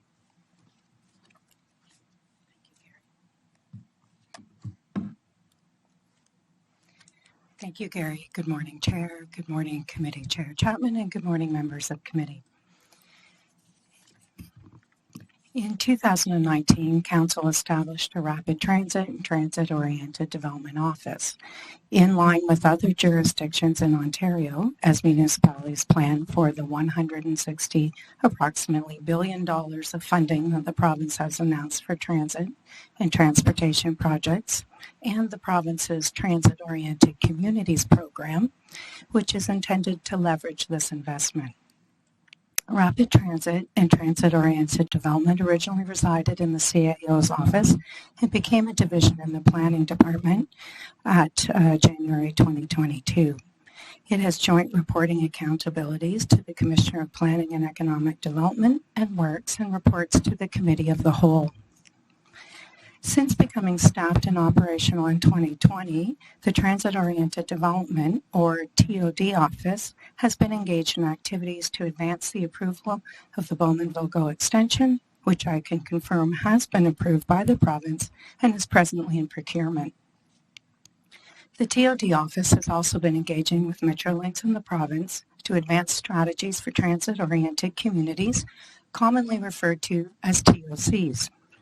This includes station delivery in accordance with Metrolinx's market-driven strategy and based on sound community-building principles so that the region lays the foundation for vibrant, sustainable, and walkable communities around higher-order transit stations. This is one of the reasons why the RT and TOD office now resides in Planning and Economic Development. The transit-oriented development work must be closely aligned with planning so that we achieve successful community outcomes. The Rapid Transit Office, or RTO, is led jointly by myself and Ramesh Jagannathan, the Director of Transportation and Field Services. The RTO is responsible for advancing funding, approvals, and construction of the rapid transit and active transportation projects identified in the region's Transportation Master Plan. In addition to working closely with Works and Planning divisions, we also coordinate very closely with Durham Region Transit. At present, the RTO is advancing design and planning for construction of specific segments of the Scarborough Bus Rapid Transit project, known as DSBRT. This is being carried out with Investing in Canada Infrastructure Program and regional funding, and we're also continuing to work to seek provincial approvals to advance the remaining unfunded BRT segments. The RTO is also advancing the Simcoe Rapid Transit project, identified as a corridor intended to anchor the high-order transit network by 2031, as set out in the Transportation Master Plan. It is at the visioning and EA stage, so very early on in the process. And finally, planning for Durham Region transit connections to the Bowmanville-Go extension stations is also underway.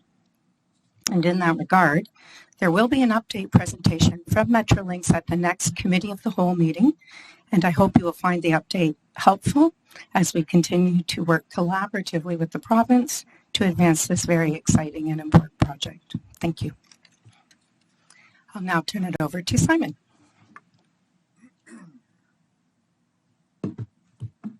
Thank you, Lorraine. Okay. Good morning, Chair, members of the committee. I'm Simon, and this is a very brief introduction to the region's Economic Development and Tourism Division, operating as Invest Durham and Durham Tourism. For those new members of committee, economic development is defined as programs, policies, or activities that improve the economic well-being and quality of life of a community. These are shaped by goals and objectives specific to the community, and we deliver economic development in a multi-tier system. There's also area municipal economic development, and at senior levels, including provincial and federal. Oops. Sorry, Roger. There we go. I'll let you advance the slides. Economic development and tourism has a number of operational priorities, with our focus over the prior 4 years as shown on the screen. And I'll get into each of the individual sections. Next slide, please. Our team has 4 sections. The first section, led by Jackie Severs, is the marketing and cluster development section. We promote the region across Canada and internationally for new investment. We're responsible for building awareness of Durham's key value proposition among key audiences and for generating new leads for investment. We maintain a digital presence online through the website and a variety of other digital channels like social media, and we implement modern annual marketing plans with comprehensive paid campaigns like the Timeline of Innovation. The team also collaborates with partners across the region to tell Durham's compelling story. The picture on the screen is a recent project where the region's area municipalities, post-secondaries, innovation community, and us showcased our region at the Collision Conference. Economic Development is also home to the Durham Film Office, promoting and growing the film and television sector in the region. Next slide, please. The marketing section also provides support to our entrepreneurs and our innovation community, including core funding to the Spark Center, 1855 Accelerator, BACD, the Business Advisory Center Durham. We also support Open.Innovate and Inclusive Arts Incubator, the development by Ontario Shores of a living lab business case, the Access.io pitch events, and more and more. Next slide, please. Brandon Pickard is the manager of our tourism section. We develop programs and events with the local tourism industry and promote the region for visitor spending. We also bid on and host major single sport and multi-sport events, such as the upcoming 2023 Parasport Games. The tourism team develop materials and interactive digital content such as the visitor guide, trails maps, blog posts, and promote leisure marketing like cycling, culinary, and outdoor recreational activities. The team also delivers tailored tourism services in the 3 northern townships and promotes the various incredible agritourism experiences available here in Durham. Next slide, please.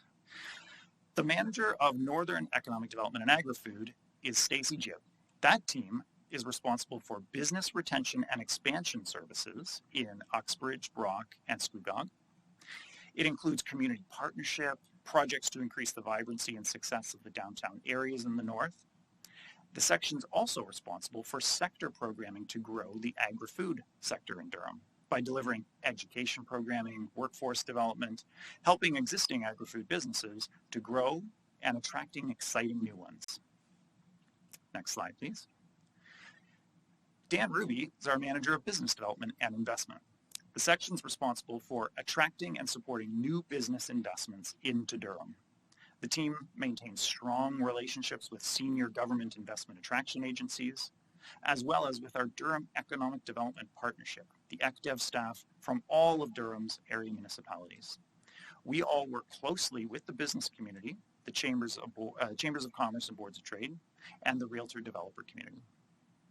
This section is also responsible for tracking and pursuing initiatives to improve investment readiness, such as the steady supply of serviced employment lands. Next slide. Coming up next on the agenda, we're excited to be able to present our new ECDEV and tourism strategy, which will set priorities and our action plan for the team for the coming 5 years. Next slide. And that concludes our departmental orientation. We would be pleased to answer any of your questions. So good guess on the timing there, Commissioner. It's 32 minutes. You said about a half hour. 32 minutes. Well done. Well done. So questions on the presentation. First I have up is Councillor Pickles.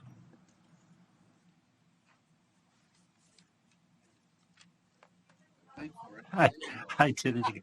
I see the light come on. I just got to press it. I don't know. Thank you for the presentation. I didn't know at what point you wanted to take questions, and I realized you were going to take them at the end. So my question is more for Gary. I'm interested in the regional official plan, so Envision Durham. So our expectation, we don't know the proclamation date. So our expectation is we're going to, the region, is going to complete and approve Envision Durham in the spring. Is that your plan? That is our intent, yes. Okay, unless you hear otherwise from the province, I suppose. Well, through the chair, I believe it's important work that needs to be presented to council, and we want to do that at our earliest opportunity. The proclamation date is an unpredictable sort of scenario, but I think an overall plan that is presented for the region, I think, would be beneficial. Okay. Once it's handover, so you said then it becomes the official plan of the 8 lower tier municipalities. So I'm kind of wondering how that works. We have official plans. Do we take the Envision Durham one and we carve it into 8 pieces and we give it to each of the municipalities, or does it somehow merge with their own existing one? Through the chair, that is an excellent question. My suggestion might be that the work that was undertaken for Envision Durham would be used to inform a subsequent local area municipal update. as part of that, it includes population and employment forecasts that would need to form part of a new local municipal official plan. It includes future settlement areas, for example, that wouldn't be in place now as part of a current local municipal official plan. So that work presumably would be used to inform how all of the population, employment, and additional urban area could be accommodated by the local area plans. So it would be the framework for additional local planning, if I can sort of put it that way. Okay. I guess I see a potential problem when it's handed to the 8 municipalities who then can proceed with amendments or new official plans, and the region is a commenting agency rather than approval agency, and the province is an approval agency. Do you have concerns that you start to lose the coordination and consistency across the region? Through the chair, yes, I do. Particularly from the standpoint of infrastructure coordination, coordination of servicing. I do see that as a real concern as part of this approach. Just moving to a slightly different topic for a second. Development charges, and that may be more of a finance topic than not. But during the various presentations we've had from your department today, there was a lot of studies noted, whether they're transportation or servicing studies or economic development, many of these studies. My understanding is that Bill 23 would not permit those studies to be funded through development charges. Do you have any observations on that? Is that correct? Is that worrisome? Yes. Through the chair. How are we going to do those studies if, in fact, they're not eligible for development charges? Right. And through the chair, yes, it is. And I'm going to look at our Commissioner of Finance, who's thankfully in the room, who might be able to provide a detailed review on the Bill 23 as it relates to that matter. Thank you for that. Just very quickly, so the legislation does indicate that studies are going to be restricted. What we don't know is they're going to define that later.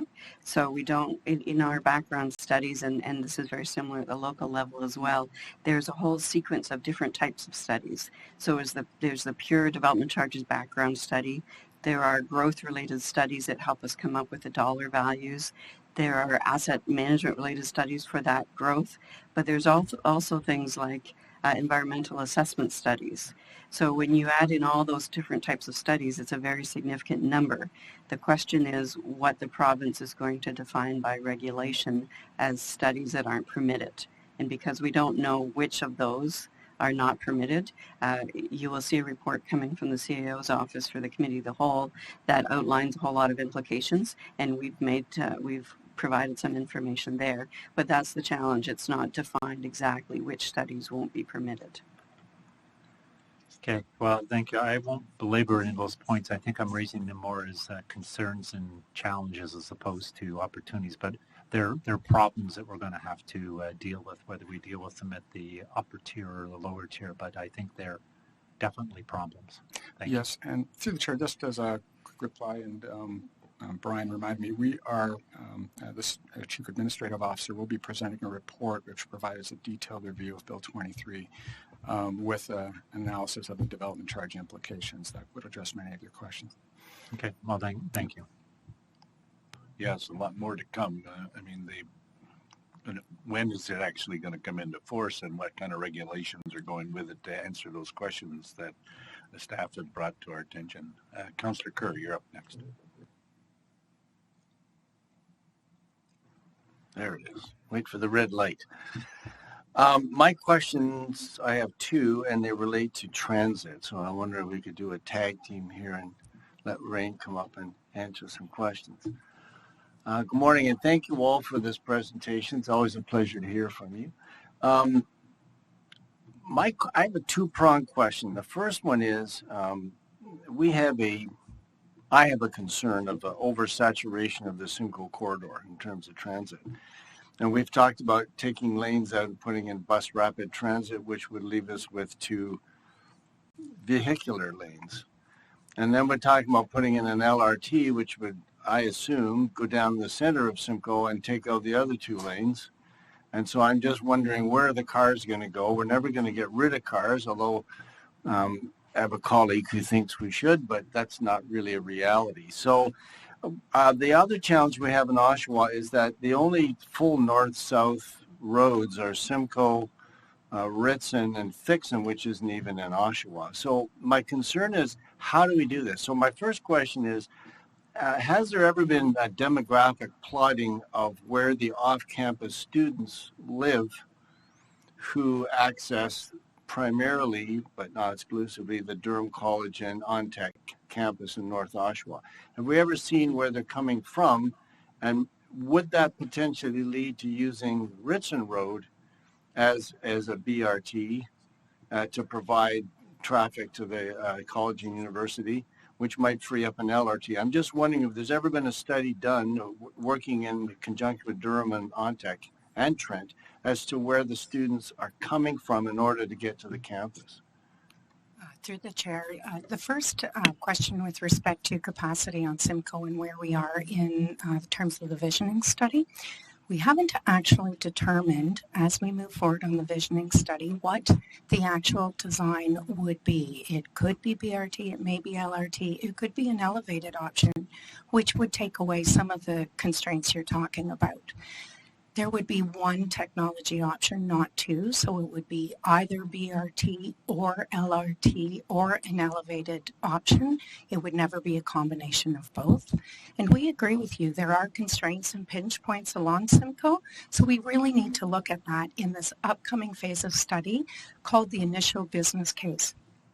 So notwithstanding the transportation master plan at the time saying there was sufficient volume of trip generators along Simcoe, it's the uses of the real estate of the land that generate the need for the transit. Notwithstanding BRT is very likely to be a technology that could be used. You could justify the cost of BRT here. When you go into an initial business case, you look at all options, and that's what we're looking at right now. So as we continue to progress in looking at what are the planned future populations, land uses, the trip generators, how is the best way to accommodate that in the very real context of continuing to use vehicles? In terms of the student question, I can't say I specifically know of a joint academic institution study, although there may be an individual who has Greg may know that answer. I do know from our DSBRT work, though, we did study where our students were coming from for our academic institutions, and we had the majority of them using the DSBRT and then coming up north on Simcoe, as well as maintaining their use in the downtown Oshawa core. I'm not sure if there's a subsequent academic study, Greg, that you're aware of. Yes, there is. I think Gary highlighted this as part of the forecasting and for the data modeling that we do at the region. At a traffic zone level, we use the Transportation Tomorrow survey. The last time it was updated was 2016, and we're actually in the process of updating the study in coordination with the province and other regional governments and municipalities. And hopefully that information will be up to date with regards to this year and next year by the end of 2023. And that information gets fed into our transition model, which we look at the origin and destination at a micro scale across the region. Okay. I think it might not be a bad idea to work with the post-secondary institutions to have a look at where they're coming from. We have seen more residences being built. We're on to questions, Councillor Kerr. We start adding in all our comments on what we believe should happen. We're going to be here till 3 o'clock. I get you. Okay. Yeah. Not sure where I can go further on. So just give me a second, Mr. Chair, if you would. Perhaps I will tell you that the institutions will be reached out to under the Simcoe Rapid Transit Study as an interested party. Okay. So they are on the consultation list. Thank you. And I guess maybe my last question would then be, because I covered DRT, BRT, LRT, have we considered how we might be able to upgrade and link active transportation to provide students with a route to the campus rather than having to use bus rapid transit or other forms to get there? The active transportation component is a vital part of the initial business case work and will be included. Thank you. Thank you, Mr. Chair. Yep. Great. Thank you. That covers that. We'll move on to Mr. Gill is going to give us a presentation on the Ready, Set, Future 5-Year Economic Development and Tourism Strategy and Action Plan. Over to you, Simon. Thank you, Mr. Chair.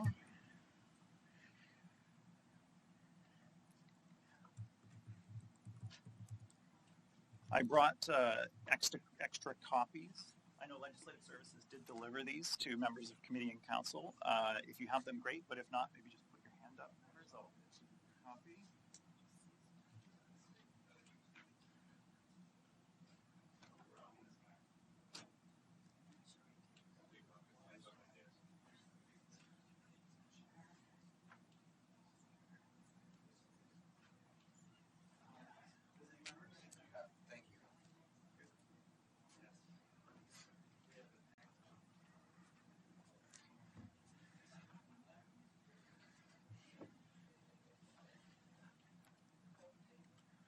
Excellent. Okay. So good morning, everyone. Chair, members of committee. For the next 20 minutes, I will be presenting Ready, Set, Future, Durham Region's new 5-year economic development and tourism strategy and action plan. Our strategy begins by acknowledging on the inside cover that while the region has been developing meaningful relationships and working hard towards reconciliation with local First Nations, Métis, and Inuit, a more comprehensive approach to reconciliation is needed to address systemic inequities and racism and better support Indigenous peoples in the region. The strategy also notes that it will endeavor to enable economic opportunities for people of diverse backgrounds, identities, abilities, lifestyles, and life stages, and aims to create an inclusive, prosperous future for everyone. Developing this strategy has been a long journey, with input from a diverse and inclusive group of over 80 leaders from the area municipalities, post-secondaries, innovation community, business community, the chambers and boards, and so on. We took a deep dive into the data to understand Durham's demographic and economic trends. We considered the global drivers of economic change and worked collaboratively to develop a long-term vision for Durham, a vision where Durham's distinct creative and cultural identity and its vibrant and diverse downtowns will be magnets for talent and investment, and the region's innovation community will be known for solving global challenges. To get there, we've developed a place-based strategy with aspirations for Durham 30 years out into the future. People. In 30 years, we want Durham to be a leader in Ontario for workforce skill and education attainment. Location. Over 30 years, we want intensification and renewal in Durham's urban cores and vibrant and diverse downtowns. Acceleration. In 30 years, Durham's innovators will continue to solve the world's greatest challenges. And creativity. Over 30 years, we'll build and promote a distinct identity for ourselves for arts, cultural, and creative industries. And the strategy is supported by 3 enablers. Before we explore the work that we'll undertake over the next 5 years, first, I'll take you through 2 other concepts that emerged. The first is that the work we'll undertake will be guided by 8 core principles. These 8 principles permeate through every part of our work plan, and they guide why and how we'll deliver on our goals. Collaboration. The region can only achieve bold and transformational objectives by collaborating with the Durham Economic Development Partnership, businesses and post-secondaries, the innovation community, and other agencies and levels of government, and of course, throughout the regional corporation. Talent. It's the currency of the future economy. The world's most successful and innovative companies will locate new offices and investments in places that can reliably deliver a skilled and innovative workforce. Distinct creative identity. Durham should support and enable desirable amenities and experiences that attract a diverse range of residents, visitors, and investors. Vibrant, financially attainable downtowns. A diverse mix of housing and business premises should be financially attainable to people and entrepreneurs at each stage of their life and each stage of their career. Supporting downtown development with the right placemaking elements will help unlock the ability to attract new grads and a skilled workforce. The next two priorities are critical elements for any economic development agency to be successful anywhere in the coming years. First is that the work we do must create economic opportunities for people of diverse backgrounds, identities, abilities, lifestyles, and life stages. Our programming should welcome new residents, build strong links with Indigenous communities, and help to ensure a shared and inclusive future for everyone. And secondly, Durham Region's actions should clearly contribute to the commitment to reach net zero and support efforts to reduce the harmful impact on the global environment by our business community. Clean infrastructure, clean energy, transit, electrified mobility, urban intensification, and innovation can help to make us that climate leader. Innovation, because in the economy, innovation equals competitiveness, innovation equals economic growth, and innovation equals jobs. And lastly, infrastructure and investment readiness. Because even if we're all getting everything else right, it's tough to welcome an investment if there's nowhere suitable for that investment to land. Supportive infrastructure such as transit, the Port of Oshawa, the Go East Extension, associated opportunities for TOD, along with the continued servicing of employment lands, all contribute to the region's competitiveness for attracting new investment. The second concept that emerged is that we need to narrow our focus on certain priority clusters. If we're focusing on everything, then effectively we're focusing on nothing. We have to be selective and work to create opportunities and investment in clusters that, one, will strengthen existing networks, two, that have strong global growth prospects, three, that will create high-value jobs for our residents, and four, that will improve our regional reputation.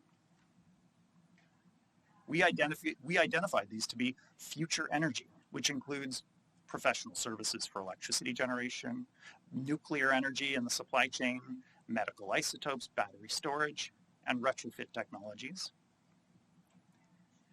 Next generation mobility. This includes EV, AV, and connected automotive, charging infrastructure, software development and testing, and additive manufacturing and 3D printing for automotive parts. This is supported by the incredible testing and R&D facilities here in Durham, like the ACE climatic testing facility. Arts, culture, and creative industries. This includes, of course, film and television, but also music, e-gaming, and esports, as well as cuisine and culinary. Applied digital technologies. This includes immersive technology like VR, cybersecurity, applied artificial intelligence, supported by the AI Hub at Durham College, next generation automation, and medtech. And lastly, but not least, agri-food.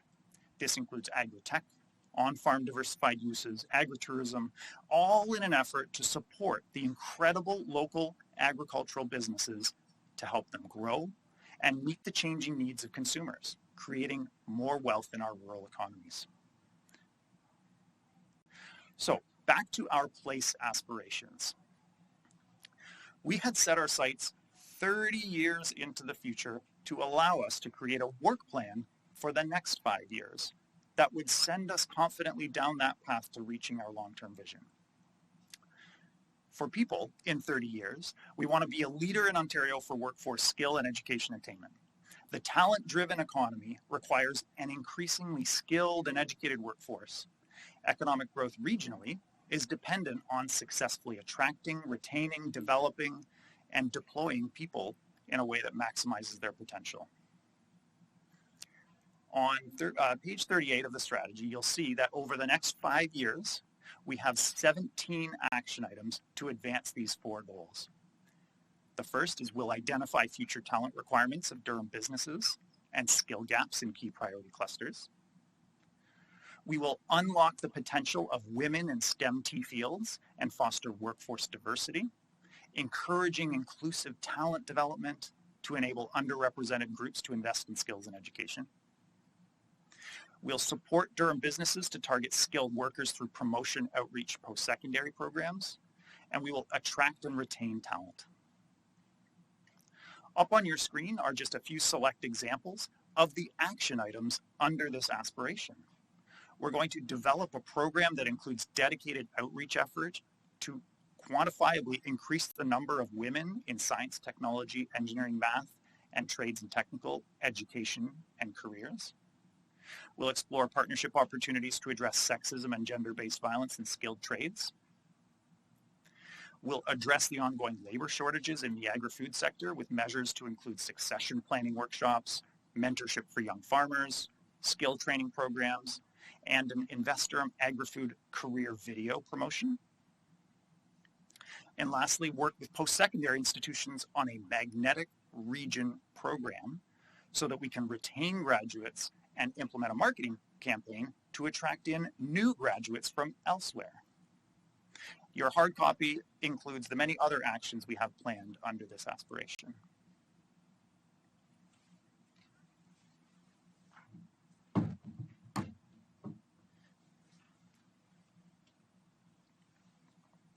Location. In 30 years, we want to capitalize on the potential for strong intensification and renewal in urban growth centers and grow vibrancy and diversity in our downtowns. We just talked about needing talent to draw in business investment. To attract and retain that desirable talent, the region's urban cores must be safe, financially attainable, attractive, and livable, and our 14 downtowns must be diverse, lively, and vibrant. Over the next 5 years, you'll see we have 12 action items to set us confidently down that path. The goals are: advance the creation of strong urban East GTA downtowns as a long-term economic imperative, facilitate the revitalization of rural downtowns to grow economic resilience, and lastly, magnetic downtowns, cultivating vibrant and diverse areas that are magnets for talent and creative businesses. If we're successful, urban renewal initiatives might result in new shared office and arts, performance, or gallery spaces. It'll help improve desirability by the creative industries like film and television and video game design. We hope to also see successful placemaking projects throughout the region's 14 downtown areas, generating vibrancy and diversity, acting to attract talent. Up on the screen are just a few select examples of the actions under this aspiration. Support, enable, and promote redevelopment, intensification, and renewal projects in the region's urban growth centers. Enhance the economic and social vibrancy of North Durham's downtowns and economies through the implementation of the Growing North Durham Plan. Support the implementation of downtown revitalization action plans. And attract, support, and enable new co-working commercial developments in urban centers, particularly for the arts, cultural, creative industries, including flex exhibit and performance spaces. Our third aspiration is acceleration. In 30 years, Durham's innovative businesses will continue to solve global challenges. We'll become widely known for the strength of our innovation community. Our industries will have a reputation throughout the GTHA and all of Ontario of solving global challenges, including being leaders in clean energy technologies in response to the climate emergency, and innovating new adaptive and inclusive technologies leading human mobility and transportation. Over the next 5 years, you'll find in the strategy 22 action items, starting on page 54, that we will undertake to accelerate our economy. These goal areas are: strengthen the innovation community by supporting the creation of flexible workspace, tailored programs, and encourage tech startups. Grow key local businesses by providing growth support services in key priority clusters. Build Durham's reputation for innovation to solve global challenges. And attract domestic and international inward investment into our priority clusters. And through those actions over the next 5 years, our reputation will continue to grow, acting to attract investment and draw in new talent, making the region a destination for global economic leaders, and generating new high-value jobs for residents. Up on the screen, again, are just a select few examples of the action items under this aspiration. We're going to undertake a comprehensive review of funds and grants available for tech startups and explore potential for regional innovative investment fund. We'll create a new network for the region's top 50 businesses, develop tailored support services. We'll host or exhibit at flagship GTHA-wide events annually to showcase the region's investment readiness. We will develop and deliver creative promotional campaigns, including showcasing success stories to domestic and international audiences that build our reputation for innovating to solve global challenges. We'll develop and deliver an investment attraction plan to target and attract domestic and international investment. And we'll develop a site portal that lists market-ready real estate and development sites for developers and businesses. You'll find that the remainder of the action items for that aspiration in your strategy. Our fourth aspiration, creativity. In 30 years, Durham will have a distinct cultural identity for its vibrant base of creative businesses, cultural institutions, galleries, entertainment venues, and homegrown talent. The attributes that make places attractive to visit also just happen to have additional social value for our existing residents. And over the coming 5 years, we have 20 projects and programs planned across these 4 goal areas. 1, we'll build the Durham tourism brand of urban excitement and country charm by promoting attractions and experiences that align with those brand principles. We will act to strengthen our quality of place. We'll continue to champion inclusive tourism by pursuing initiatives that are diverse, accessible, and inclusive. And we'll prioritize activities with a high potential to drive spending to locally owned and operated businesses. And through these goals, our creative industry exports should grow, awareness of the region's creative industries should increase, and a stronger ecosystem for creative entrepreneurship will start to emerge. The focus on place excellence will help deliver broader economic development objectives. And then again, here are just a few examples of the action items for our team for the next 5 years. We will develop a modern and bold concept for the Durham Tourism Discovery Guide that uses striking photography to convey the region's scenic urban and rural destinations. We'll enable growth in the music industry through the development of a strategy to become a music region. We'll support the growth of inclusive and accessible sport opportunities, infrastructure, and participation, including the exploration of a sport event hosting grant program. We'll develop and promote regional tourism products that drive spillover spending. And we'll promote locally owned micro-manufacturing and new creative industry startups.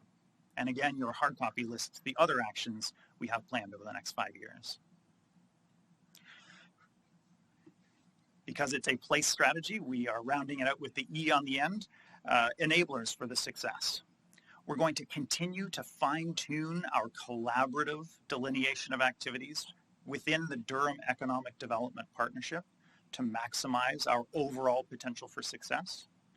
We'll develop a resourcing plan, and we'll establish metrics to track our success for each goal.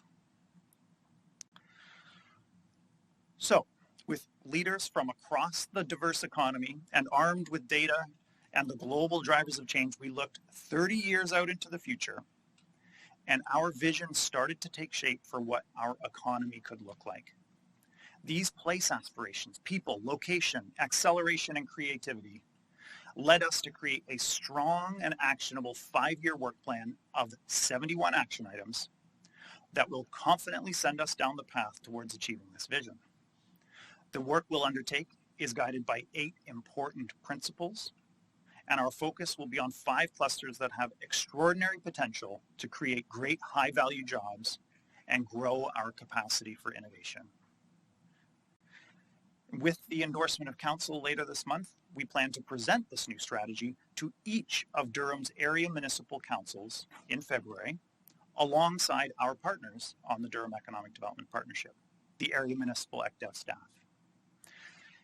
So thank you very much. That concludes my presentation, and I would be more than pleased to answer any of your questions. Thank you, Simon. Before we go to questions, can I get a member of the committee to make a motion to change the order of the agenda so we can move report EDT 15 forward? Councillor Shaid, can I have a seconder? Councillor Watton, all in favor? Opposed? This way we can ask questions about the report and the presentation at the same time, and you can make comments about the report. So the Councillor Shaid, sorry. Thank you so much, Chair Chapman. I just want to comment the fact that I'm very impressed with the future that is laid out, and really appreciate the hard work. Now, coming on to the question, Chair Chapman, is the fact that I know that you are trying to really bring the whole region and trying to play with all the attributes and all the positivity we have in different municipalities. What are you doing in order to collaborate with the municipalities? And I will expand on that question with your permission.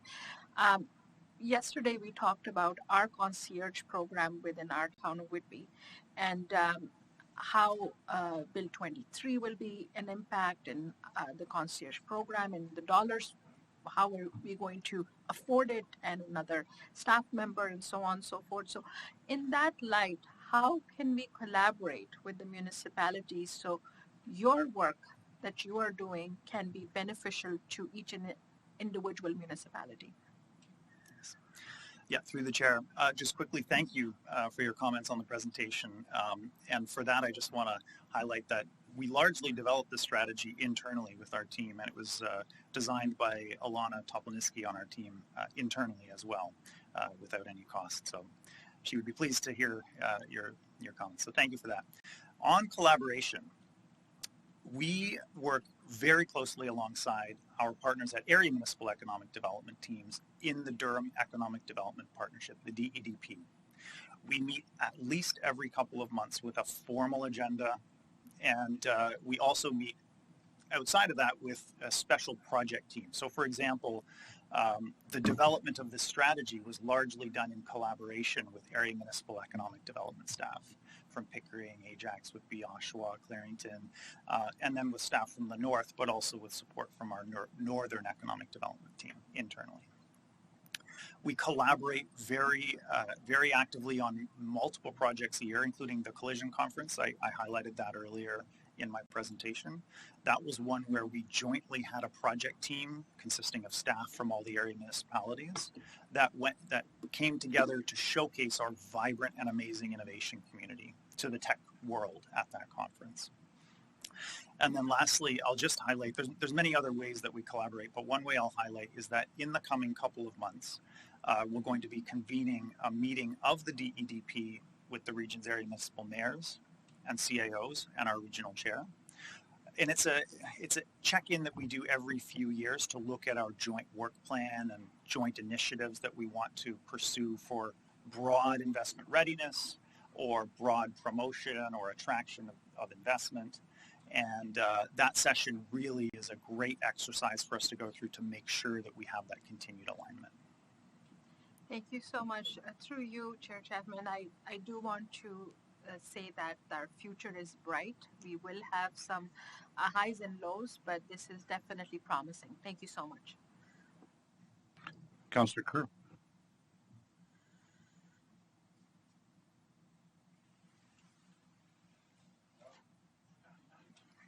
There we go. Thank you, and through you, Mr. Chair, to Simon. No surprise where this question is coming from. So, but for perhaps the edification of those who might not be aware of the efforts, it's one thing to have the document and have the plan. It's another thing to communicate it and have access for people to have access to the information, to let them make their own choices to where they go for their entertainment, for their art, culture, and entertainment. So I wonder if you'd be good enough to just succinctly delve into what's being done to provide that kind of a communication hub that people can access in a number of ways, that they can inform themselves as to what's going on out there. As you know, local newspapers are a dinosaur, dodo bird. There isn't really a way for people to find one spot and see what's going on, even in their own municipality, let alone the other. So how are we going to address this, and what things are on the go to sort of provide a cohesive communication portal for people to access all of this great stuff that's going on? Yes, thank you for the question through the chair. We at InvestDurham and Durham Tourism are actively collaborating with our partners at the area municipality to promote those wonderful arts, cultural, creative industry assets that we do have already. And there are many, and they're strong. So on the durhamtourism.ca website, we have an events calendar, we have a blog, we have a number of other projects that showcase great local businesses within those industries at downtownsofdurham.ca, which we're going to continue to grow and promote. And certainly, there will be many opportunities to get more stronger and more cohesive portals to promote those types of industries, which we'd be happy to investigate with you over the next 5 years of the strategy. But if you had any specific questions, I'm sure the team would be pleased to answer. We have a great team. I'm just wondering whether is there a concerted effort to work with municipalities, chambers of commerce, to promote direct communication within that municipality's community? Yes, through the chair, we do, in fact, work very closely with the region's BIAs and the Chambers of Commerce and Boards of Trade. In fact, we've been working very actively with them on a group that we termed the Durham Economic Task Force, which came together and was formed in response to the impacts of the pandemic on affected businesses. We do intend to continue to work through the DETF, the Economic Task Force, across the region on joint initiatives long into the future, because we realized the potential and the opportunities that existed from that group. Great. Thank you very much. Thank you, Mr. Chair. Thank you. Councillor Mayor Pietri.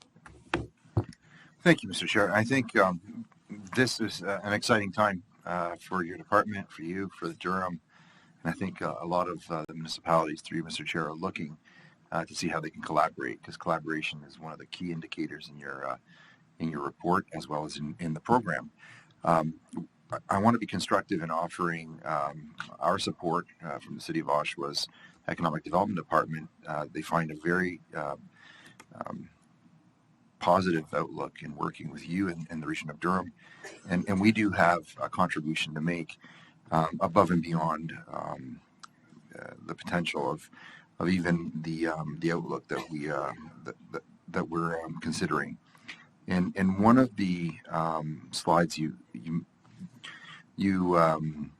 showcased the urban cores and the interest of promoting them in both in a cultural sense and in a workplace sense. And I think that's very important for us to recognize with the pressures that we may incur. So through you, Mr. Chair, just wondering constructively if there's an ability for us to align things like development charges and policies that, for example, are CIPs that are very active and I think sought after by investors as well as communities looking forward to having that regeneration and a different outlook in those urban cores. Just wanted to see through you, Mr. Chair, if you could comment on what kind of schedule or what kind of strategy we'll have to align different municipalities, CIPs, or development charges. Yes, through the chair. Certainly, everyone, you definitely have noticed that urban cores are a strong focus of this, because we believe the vibrancy and strength, both from a people and a business perspective in the urban cores, will be strong economic drivers of growth for the coming 30 years. And we have tried as best we could to outline what we as an economic development and tourism team think we can accomplish in supporting the long-term aspiration there. A large amount of the activity, the planning approvals, certain, boots on the ground activations of placemaking events and quality of place building, largely, I think, takes place at the area municipal level. So we will play a strong supporting role for, Oshawa Economic Development team in their pursuits to grow the cultural industries in their downtowns and so on. Speaking to CIPs, I don't have an easy answer for you on that one, other than the investigatory work that we've outlined in this strategy to pursue, exploration of a hosting event fund and so on. Perhaps I could pass it over to my colleague, Mr. Mueller. I know their team has done some recent work on CIP development, and particularly from a housing and TOD perspective. Thank you, Simon. And through the chair, the region does operate the Regional Revitalization Plan, which is runs in tandem with area municipal community improvement plans. So in situations where if a project is sponsored by the area municipal level, the opportunity is there for the RRP to kick in. Perhaps on that front, in terms of a larger development charge question, I'm again looking over to our Commissioner of Finance in the corner if there's anything else to add that way. Thanks, Gary, and thanks, Councillor, for the question. I might add a couple of things. So the region of Durham can only have CIPs for certain reasons, not for the same reasons that a local can. So that's why the Regional Revitalization Program was established, and it gives us the ability to match the amount of funding that the locals put in through their local CIPs. So that is our one program that is getting more and more active, so we're very pleased about that, and those reports come through. From a CIP perspective, Gary Mueller also spoke about the housing one that's on the street now. So I know it's not exactly the same, but if housing gets generated, as we know, there's a lot of spillover economic development benefits to that. Specific to development charges, and we've been in the midst of this very heavily with all of your local staff, notwithstanding a bit of a wrinkle with Bill 23, our current development charges bylaw expires as it stands on June 30th, 2023. So we have been working hard with the locals to align policies and wording. So we've had a whole lot of meetings, particularly with your treasurers, but also with your chief building officials and planning staff represented, to try to look at what we have in RDC policies versus what the locals have, and work on trying to get alignment where we can, where our objectives are the same, as well as we're prepared, as I say, as well to come to council on where we see the need for additional policies within our development charges. Bill 23 has kind of muddied all of that up, so we will be coming to you on explaining how and when we can address that once we get some clarity on that side of things.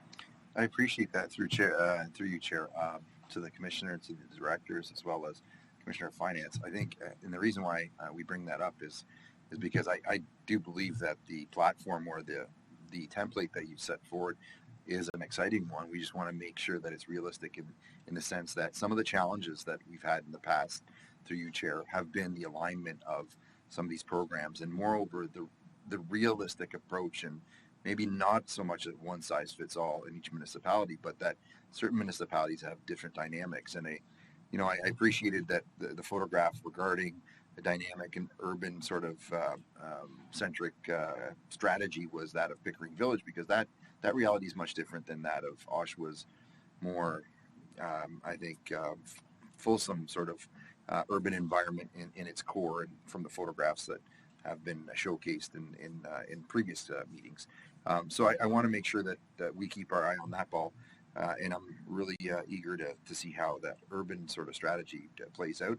But then through you, Chair, just, completely diverging, going into the agri-tourism sector, that's a really exciting one. I think super, super exciting in the sense that economically, through you, Chair, is one of the biggest, I think, drivers in most European nations. I think agritourism here may mean something a little differently than it does there. I'd like it to mean the same thing in future, and I like the strategy that you're using.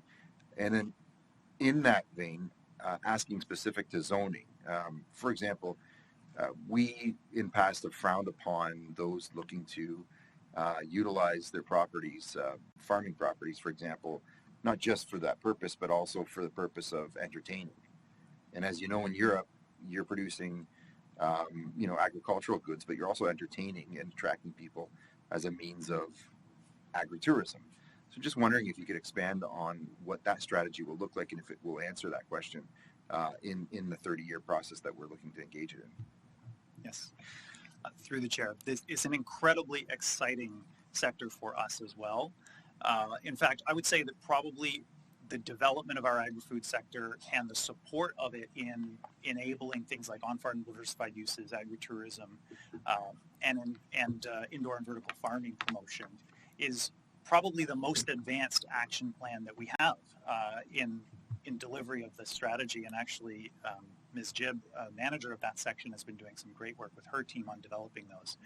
Because in rural economies, we see, obviously there is the green belt. A lot of communities are limited in the types of growth that they can experience. However, there are many amazing, vibrant agricultural producers that are doing great work up there. And where maybe a farm of 50 acres or 100 acres employs 2 or 3 people actively on a full-time basis, if we were to help them unlock on-farm diversified use opportunities, agritourism opportunities, they could potentially employ up to 50 people in the Greenbelt with good high-paying jobs. And those economic activities would potentially spill over into other neighboring rural downtowns like Orono, for example, supplying flowers to an event, or catering from Fire Hall Bistro and a local event on a farm, or, list goes on. So, but, maybe to speak just 60 seconds, if I could pass it over to Ms. Jibb to talk about the status of that Growing Agri-Food Durham plan, because I'm very excited about that one. Yeah, thanks, Simon. And through the chair, as Simon mentioned, in June, Regional Council did endorse the Growing Agri-Food Durham Plan, which really forms the action plan piece of implementing agri-food related items and supporting that priority cluster.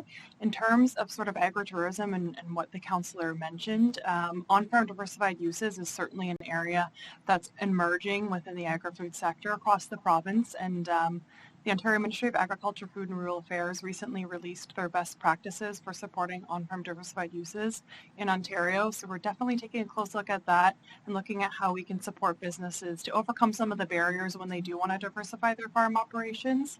So that's certainly an area we're going to be focusing on in the coming weeks and months. And our team is just working with a few other municipalities right now to also develop a toolkit for businesses who do want to diversify. So just the very basics of what you need to consider. So lots of work happening in that area, and I think we'll see lots of changes in the coming months as more businesses are looking at this. And our Agricultural Advisory Committee is also a priority for them, I think. So lots of work happening in this area. Through you, Chair, that toolkit is going to be very functional and important, because I think that's the greater question. We have different levels at play, including a conservation authority potentially, and that hopefully coordination will help, because a lot of operators or interested parties may abandon the idea because of the need to coordinate and seeing it as being cumbersome. So I just, through you, Chair, wanted to, just as a visiting proponent of the committee, offer my support and recognize that you've got 3 pillars, and I always look at the functionality in terms of being able to develop your strategy and this exciting outlook, in that we've already begun to execute the servicing of employment lands, which is number 1.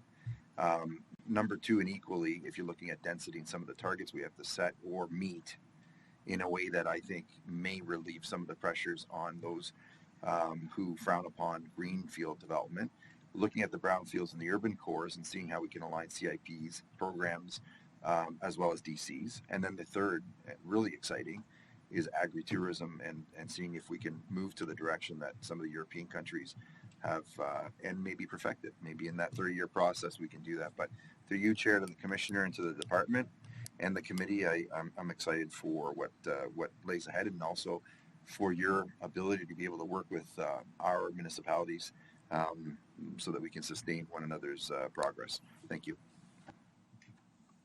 Thank you. And that's all the questions. We look forward to this as a solid foundation and moving onward and upward, ready, set, future, right.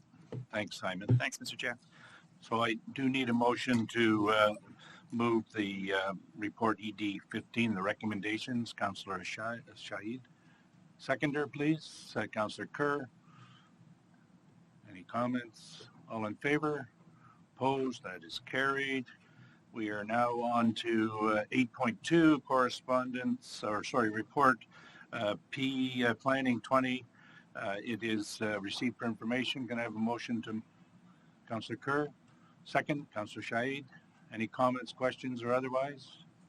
All in favor? Opposed? That is carried. We are now on to report ED 16. It's received for information. Can I have a motion? Mayor Watton? Councillor Neal? Sorry, Councillor Neal moved it. Mayor Watton seconded. Any comments, questions, or otherwise? All in favor? They want to speak to it? Okay, sorry. Hold on a minute. We're getting used to this system. Councillor Neal, you wanted to speak to this report? 202 P20. That one's already gone. All right. Yeah, I was trying to get through there, but I was no one could hear me, I guess, when I was trying to see. I wanted to ask a question about that, and I guess nobody heard me. But okay, you can ask a question. It's already passed, though. I'll let you ask the question. Go ahead. Okay, yeah, thanks, Mr. Chair. I just wanted to ask real quickly, when we were doing the orientation, I asked about the broadband, and that's on 2.2 of this report. Has the region answered my question? They said they were going to reach out to the City of Oshawa. Have they? And I think it's Haley in our development services. We had a report come to our committee, as you know, Mr. Chair, last week on this as well.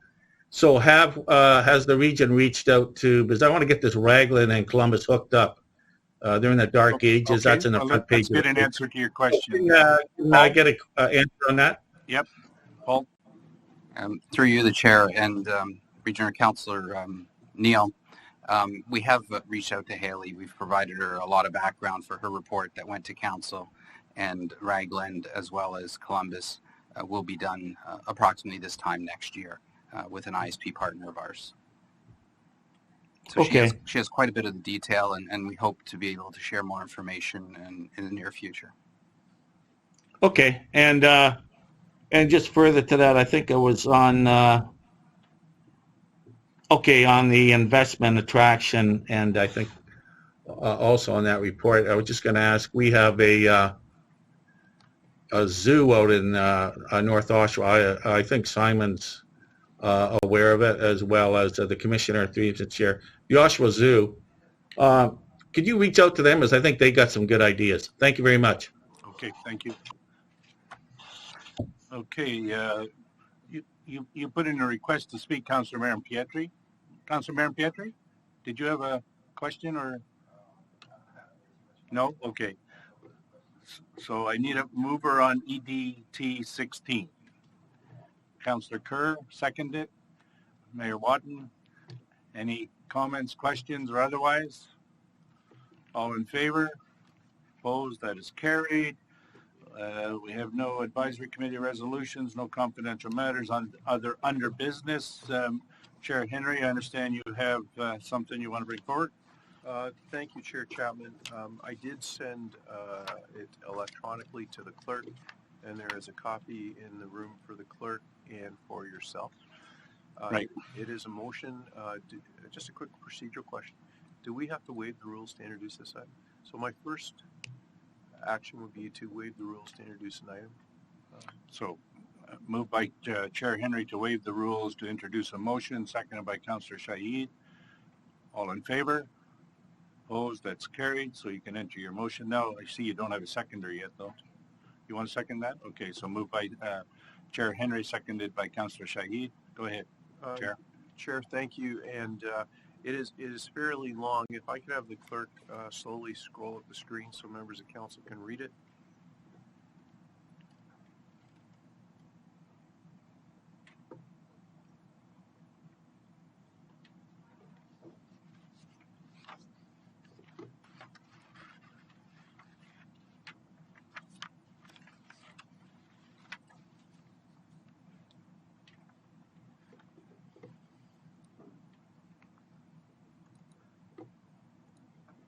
So thank you, Madam Clerk. So basically, I'll just read the end part. Now therefore be resolved that the Commissioner of Planning and Economic Development be directed to enter into discussions notwithstanding Durham Region's grant policy and bylaws with Parkwood to establish a co-branding arrangement for the purpose of promoting Durham's film industry, whereby the Region Film Durham brand and logo would be placed alongside the Parkwood name and all brand in public-facing media in consideration of an annual contribution by the region of $25,000, subject to Regional Council approval annually of the business plan and budget. That staff discuss this co-branding collaboration to create a brand visibility for Film Durham and to increase economic opportunities for both Parkwood and the film industry of Durham region as a whole. That the Commissioner of Finance identify a source of funds for this annual contribution, and that the Commissioner of Planning and Economic Development be authorized to execute such a discussion with the terms satisfactory to the region's solicitor. That Economic Development term staff report back to Council with the outcomes of this discussion. And just to speak to that, Chair, the film industry has become such a big part of Durham region now. There are studios everywhere, but at the heart of all of this is Parkwood. And I think there's an opportunity for a very small amount of money to work into a co-branding agreement that will allow us to continue to advance the region of Durham throughout the world. Okay, thank you. As a seconder, Councillor Shahid, do you want to speak to it? Can you pull your mic down? Just a clarity question, Chair Chapman, and from a rookie councillor. My apologies.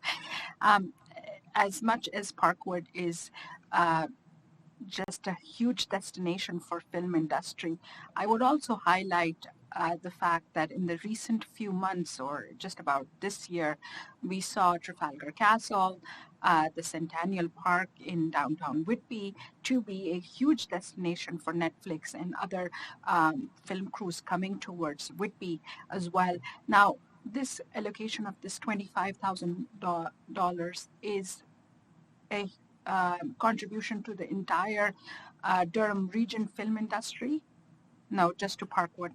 Right, no worries. That's it. Thank you so much. And I'd like to see this being a huge contribution to not only Parkwood, but also broaden it up as well at some point, because I mean, we are getting acknowledged all over Durham region of where our film locations have been. So this is fantastic. Thank you so much. Okay, thank you. Councillor Maram-Pietri. Mr. Chair, I just wanted to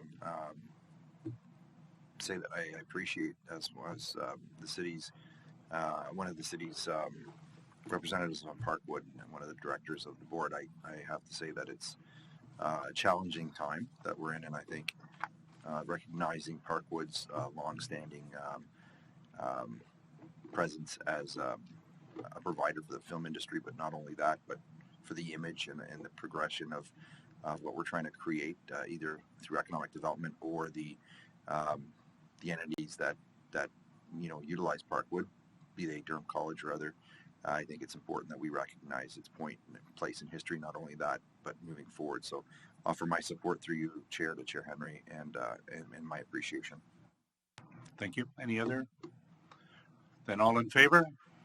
Opposed? That is carried. Is there any other business? Motion to adjourn, please. Councillor Kerr, seconded by Councillor Shahid. All in favor? Thank you very much. This was a very good first meeting. Thank you to staff for all the presentations, and that thing we got in orientation